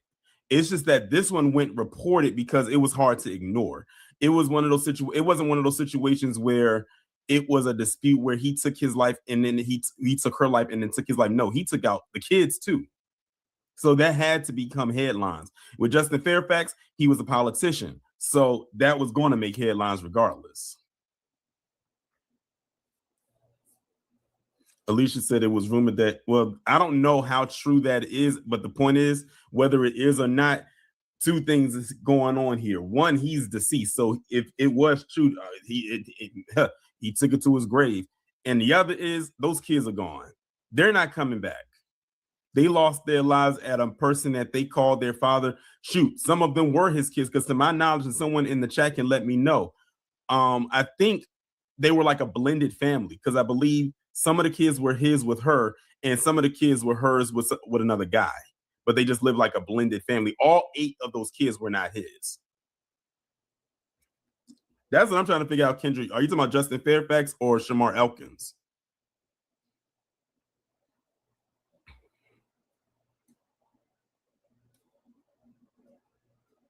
Kendrick said only 2 of the kids had his last name. Yeah, but like I said, they were a blended family. Zavon said 1 was a nephew. That's crazy. That is absolutely insane. What I'm going to do is I'm going to go over a couple articles. Then I'm going to pull up some screenshots that I gathered. And because it's just that when you think about what happened with this guy, and when you look at what I show you in the screenshots, it's like, how in the world did it go from this to that, like in the blink of an eye? So let me go ahead and share this screen right here. That's coming from 13 News. It's saying, who is Shamar Elkins, Louisiana father accused of killing 8 children? It says police have identified the man accused of shooting and killing 8 children, 7 of them his own, in a Shreveport, Louisiana neighborhood on Sunday, and one of the nation's deadliest mass shooting in recent years. Louisiana State Police said the suspect was pronounced dead following a pursuit initiated at the request of the Shreveport Police Department. Authorities added they are investigating whether the death resulted from a self-inflicted gunshot wound or from gunfire by officers. And it says this morning, shortly after 7 a.m., detectives with the Louisiana State Police Bureau of Investigations were requested by the Shreveport Police Department to investigate an officer-involved shooting following a pursuit in Sebastian County, city in Brompton Lane. Authorities identified the shooter as 31-year-old Shamar Elkins. The U.S. Army told CBS News that Elkins pleaded guilty to a weapons charge in 2019, so this is new development, and served in the Louisiana National Guard from 2013 to 2020 as a signal support system specialist and fire support specialist.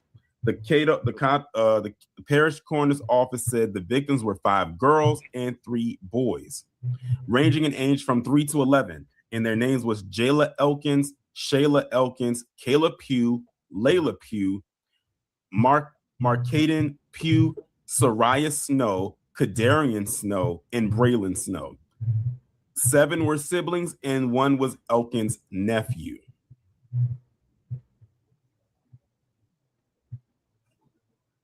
Is a Shreveport police spokesperson, Chris Borderland, said 10 people were struck by gunfire. 2 adult women were hospitalized with serious injuries and are expected to survive, and said 1 is Elkins' wife. A relative told the Associated Press the 2 women are the mothers of his children and that the couple had been arguing about a separation prior to the shooting. So let me correct myself right now before I go forward. All the kids were his except the nephew. But these were kids that he had with 2 different women.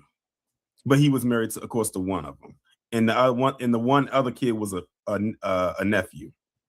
Man, that's crazy. Could you imagine finding out that your brother or brother-in-law, because I'm not sure if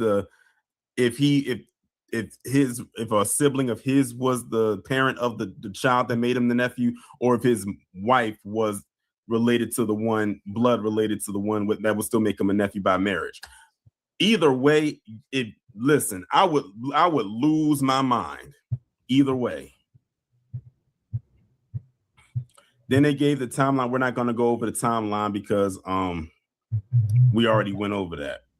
But yeah, that's crazy. So this article really just gives the name of the kids because we pretty much learned everything else in the video. Yeah, he does look crazy. He does look very wicked, and he pulled a very wicked act. I was going to go over the other article, but I think that's pointless to actually go over considering that is a rehashing of the one that I just did. But I wanted y'all to see some of these screenshots that I did find, which I found to be very interesting. Kendra said he gunned down his wife's sister's son. Okay. But I want y'all to see this right quick. Let me put it over here. Look at this right here. It says Elkins had posted about mental health issues earlier this month. So I'm assuming this is early April. And he said, "Dear God, today I ask you to help me guard my mind and my emotions." He said in one post on April 9th, "When depression tries to settle in, when anger rises, when anxiety or panic comes, give me the awareness to recognize what is not from you and the strength to reject it immediately in the name of Jesus," he said in another post. So that's what he said on April the 9th, which was actually approximately 2 weeks ago, because that was 2 Thursdays ago when he said it. That's what he said on social media. Now, they said a post, but I don't know where on social media he posted this at. But he was basically giving people warning signs 2 weeks ago about his mental state. But here's another post right here that I thought was also interesting too. Look at this. One-on-one date with daughter, depression, troubled marriage, 5 things about Louisiana shooting suspect Shamar Elkins. So apparently he was very involved as a father. It's not like he was a bad father. Like no one's saying anything or accusing him of being a bad dad. But this part right here where it says one-on-one date with daughter, so it's probably just like one of those daddy-daughter type of things, which is, common. But it's just like, how did you go from that to that in the blink of an eye?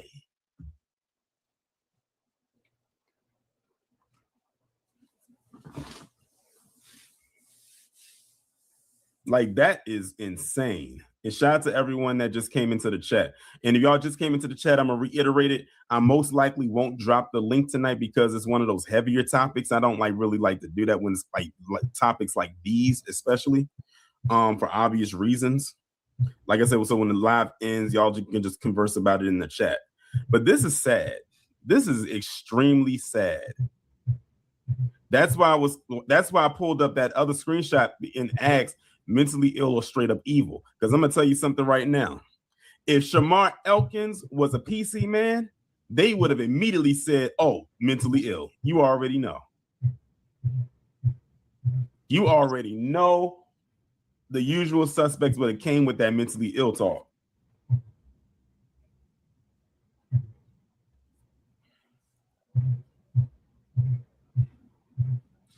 Intelligent thoughts say you can't predict mental health failures. They occur at times that are very sporadic. You're very true. Now, what people are going to ask is if he did indeed have these mental health issues, like is put out there allegedly, what diagnosis did he have? Because you just can't blanketly say, "Oh, he had mental health issues," because that's very vague. There's a lot of mental health issues, but which one exactly? Just like when it came to the DeCarlo Browns guy in North Carolina, we didn't just say he had mental health issues. They actually say he was diagnosed with schizophrenia.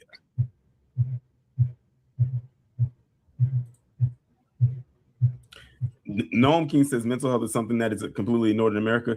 I'm gonna remix that a little bit, Noam King. Mental health is something that's completely ignored, unfortunately, amongst us. Let me say that again. Mental health is something that a lot of times is ignored amongst Black people. Because at one point in time, to say that a Black person was mentally insane or something like that, it was always seen as a white person's thing. It was just no way that a Black person could be mentally ill. It was mainly a thing, a more of a systemic thing of saying, "Oh, they're not mentally ill. They know exactly what they're doing. Lock them up." And unfortunately, some of us ended up adopting that narrative, and it's carried on and it's spilled over. And also another thing is especially when it comes to a Black man in particular, it's no way that he could be mentally ill. He had to have known what he was doing.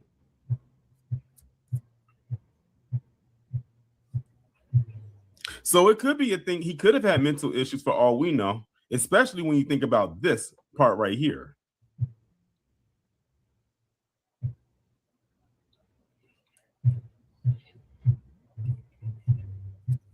When he says, "Dear God, today I ask you to help me guard my mind and my emotions. When depression tries to settle in, when anger rises, when anxiety or panic comes, give me the awareness to recognize what is not from you and the strength to reject it immediately in the name of Jesus." He's basically telling people he's about to pop off. He's about to crash out, but he's going on social media and asking God to help him pull him back from the ledge before he takes the leap. Unfortunately, it doesn't look like God answered his call, and we see what the result of that was. Because it's obvious he wasn't going to therapy. He wasn't talking to anybody about his problems. He held all of that in, and then on top of that, like I said, he was going through a divorce. So he had to find an avenue of what to do and who to take it out on. The unfortunate part is that he took it out on 8 innocent kids who had nothing to do with what happened. But you know what it is? Every time he looked at those kids and he thought about his wife, it was a reminder. So to get rid of that reminder, he had to get rid of those kids. He tried to get rid of her. You know what this also reminds me of? This reminds me of John Allen Muhammad. Because if y'all know the story, you know, with the DC sniper, his main goal or objective behind everything that he did was to get back at his wife, because in his mind, his wife kidnapped their kids away from him. But in reality, the guy was out of his mind. He was basically abusive, and she got away from him and took the kids and went and basically went across the country to get away from him. And he followed her. He stopped along the way, picked up Lee Boy Malvo, and they committed the crimes in which they did, all to get back at her, because his main objective was to take her out. But since he couldn't get to her, he brainwashed this kid and had him take out a whole bunch of innocent people. For what?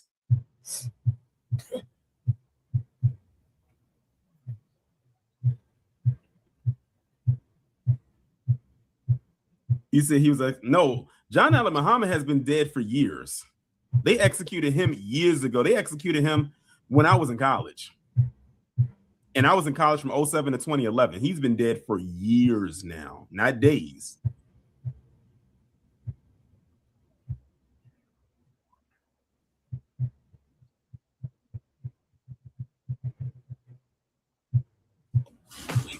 I don't know if this is a troll or not, but that picture is very weird. You said, so FBAs get a pass for deleting their family? No, they do not.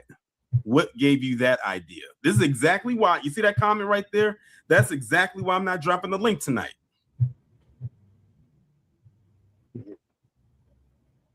Who said anything about giving this man a pass? Did I say that we should forgive him for what he did? No. Oh, sure didn't. But that right there is why the link is not dropping tonight. Because I already know trolls will probably come up here with a bunch of nonsense. Not my regulars, but people like that will come up there and try to start some mess. Mm-hmm. When we're talking about a very serious topic of a massacre that happened that unfortunately took out, 8 kids and almost a couple of other people, while also talking about how mental health is not talked about enough in the community. Here you go, baby.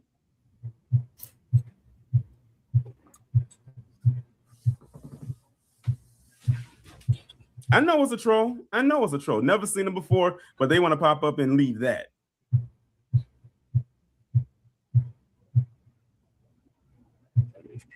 Now, at the end of the day, someone said 2 things can be true. One hand, he could have been mentally ill. We don't know with what, but he possibly could have. On the other hand, he did commit a very evil act. Because what did the kids have to do with this?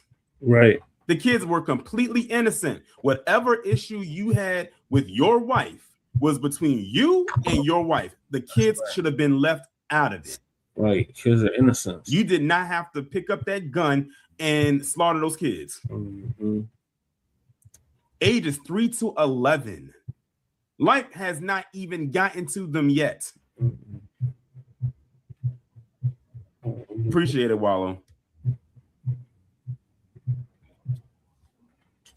And this is a picture with him and all the kids. Of course, they blurred the image out, because they were minors. And I want to think that this was them on Easter. So this was a very recent picture. A lot of the images that they have with him and their kids are fairly recent.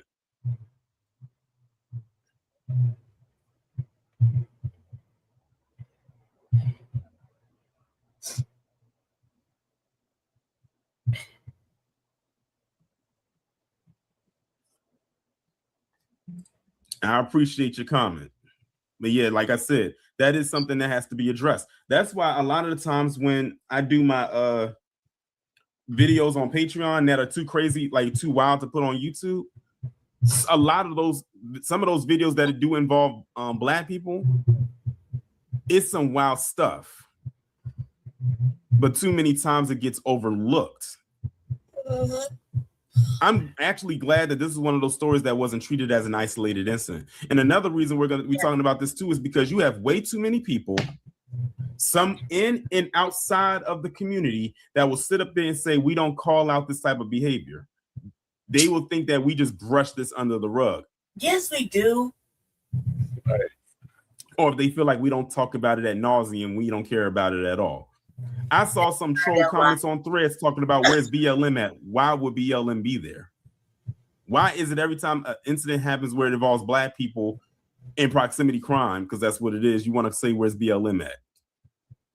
Where's ALM at All Lives Matter when there's a mass shooting at a school that involves a PC kid and a majority of PC kids? Exactly.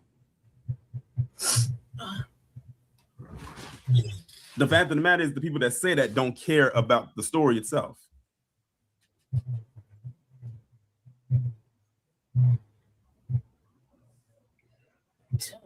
But either way, it was a tragedy. No matter how you spin it, whether the guy had some kind of mental health defect or what he did was intentional or what have you, the fact of the matter is there are 8 innocent lives that'll never see adulthood. They'll never get the chance to experience relationships. They'll never have to be able to have kids of their own and start a family. They won't see their friends anymore. Their friends won't see them when they go to school. Imagine the last time you saw your friend at school and you say, I'll see you tomorrow. And then you turn on the news and you find out your friend not only is dead, but their father killed them. And for what? A domestic issue between you and your wife because of a pending divorce. You got to understand the psychological and mental damage that does to a child at that age. Thank God I never had to go through something like that. Yeah.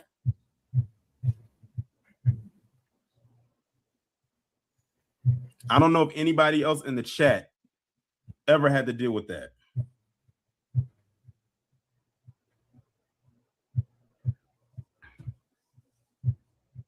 But either way, it's messed up.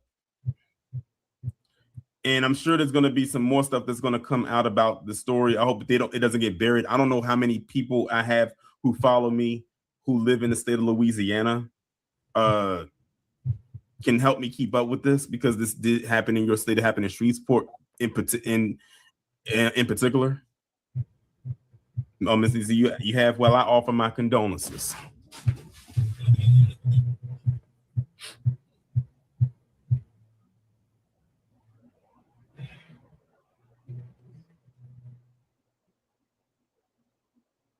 Now, I'm not talking about dealing with a divorce. I'm not sure how to pronounce your name, but I'm going to say LM.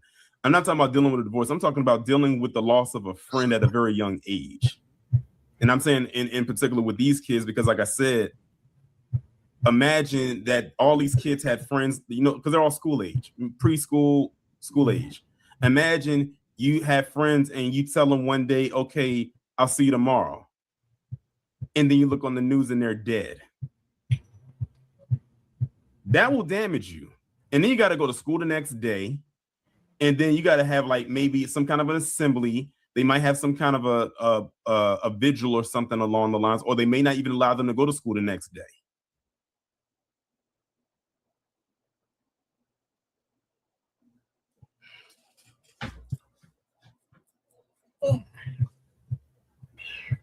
But either way, this is a very, very, very, very sad story all the way around, because it could have been avoided.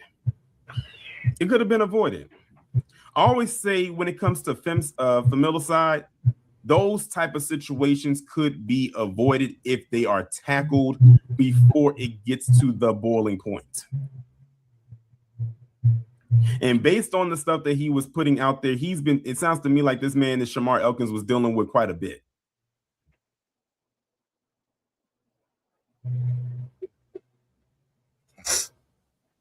And like Noam King just said, he was beyond the point of being saved. He had already made up his mind, and he already made up in his mind what he was going to do.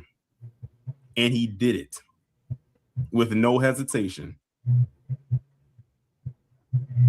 I mean, you got to think about it. This dude took out all of the kids. That means his whole lineage is gone just like that.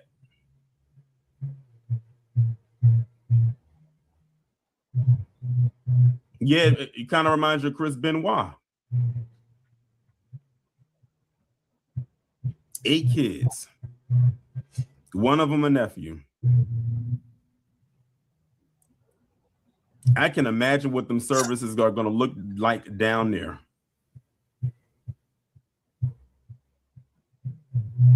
Yeah, they said he was chasing after the ones that survived. Like he was going, like he didn't want any survivors. None. And like I said, even if he was messed up in the head, what is the saying? Dead men don't talk. So not only can he not talk, but he can't get evaluated.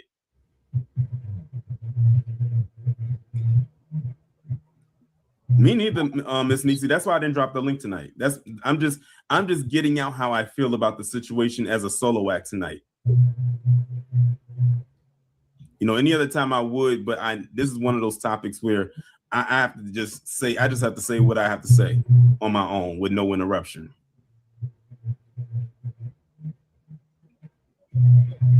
Because when I first heard about this, I was so shocked. I was shocked. And, you know, me talking about the stuff that I do all the time, I'm usually never shocked about a lot of stuff that I hear because a lot of it can be repetitive. But there's always that 1 in like 100 that'll happen that'll stop you dead in your tracks. And this was that one. This is not something you typically wake up to hearing, and literally waking up, because this happened early in the morning. Understand this. When they were going through the timeline, this was going on in the 6 o'clock hour.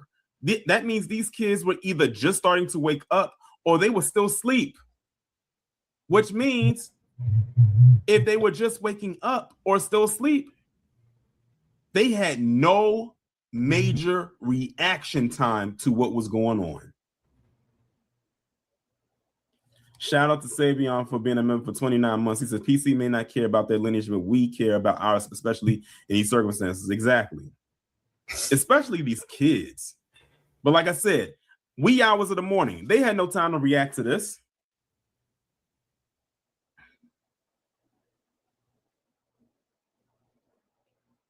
I wonder what the neighbors were feeling like when they heard all of this going on, because I doubt this man used a silencer.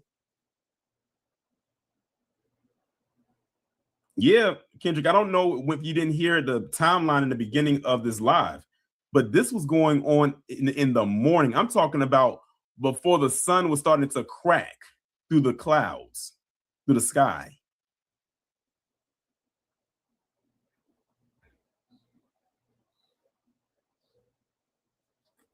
It's messed up. It is so messed up. You know how when we were younger, when we were kids, and we would always say it's not fair, and then our parents would come back and say life's not fair, and we used to hate when they said that. As an adult, I completely understand what they mean when they say that. When you say life is not fair, because if life was fair, those kids would still be alive. Zavon said them children probably didn't understand. They most likely didn't understand what was going on. I wouldn't be surprised if he woke them up and made them just kind of stand there, and they still didn't know what was going on. Shout out to DeMarcus for the 10. He said, happy early birthday. I appreciate it, even though my birthday isn't for another 2 weeks, but I do appreciate it. Devastating for you, so he might have been up the whole night. He probably was. I would not be surprised if he planned this. You cannot, I don't think this was random. I don't think he just went and got his gun and said, oh, I'm gonna go take out my kids. He probably had this plan. That's why I said when I see this, that was him telling you ahead of time what he was getting ready to do. He said, guard my mind and my emotions. Depression tries to settle in when anger rises. On April the 9th, he told you how he was feeling. This was him letting his feelings out. This was him confessing. He was telling people then, and people probably didn't pay attention to it. If people was literally in his corner, like if he had family like that, they would have reached out to him when they saw this. Or maybe he was already at that point when he wrote it, but he figured maybe there's a chance I could be saved.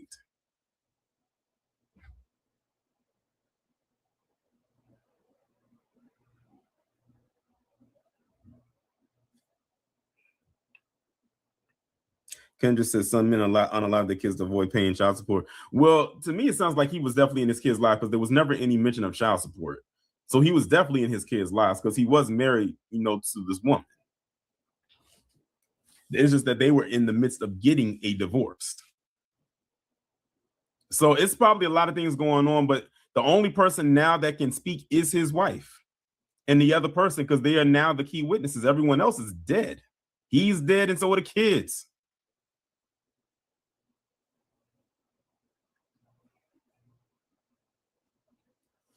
But anyway, y'all, I think I've said all I needed to say as it pertains to this story right here. Like I said, I'm not dropping the link tonight because of obvious reasons. but I'll let y'all discuss it in the chat, well, not in the chat, but in the comments, when this is done. The next live, and I told y'all in my shorts video yesterday, my next live will be on Saturday at 6 p.m. That's going to be the live Michael biopic recap at 6 p.m. I will have a guest on. I already locked the guest in. They said that they will be available. All I have to do is email them the link and they will be up. So that is what we will be doing on Saturday. And that'll be a little bit more lighter, much like how it was when we did the game night on Tuesday. But with that being said, and also shout out to Savion for being a member for 29 months and DeMarcus for the $10 super chat. I greatly appreciate it. With that being said, we are about to get up out of here. Y'all take care of yourself. Enjoy the rest of your day. Stay safe, stay hydrated, and most importantly, be one.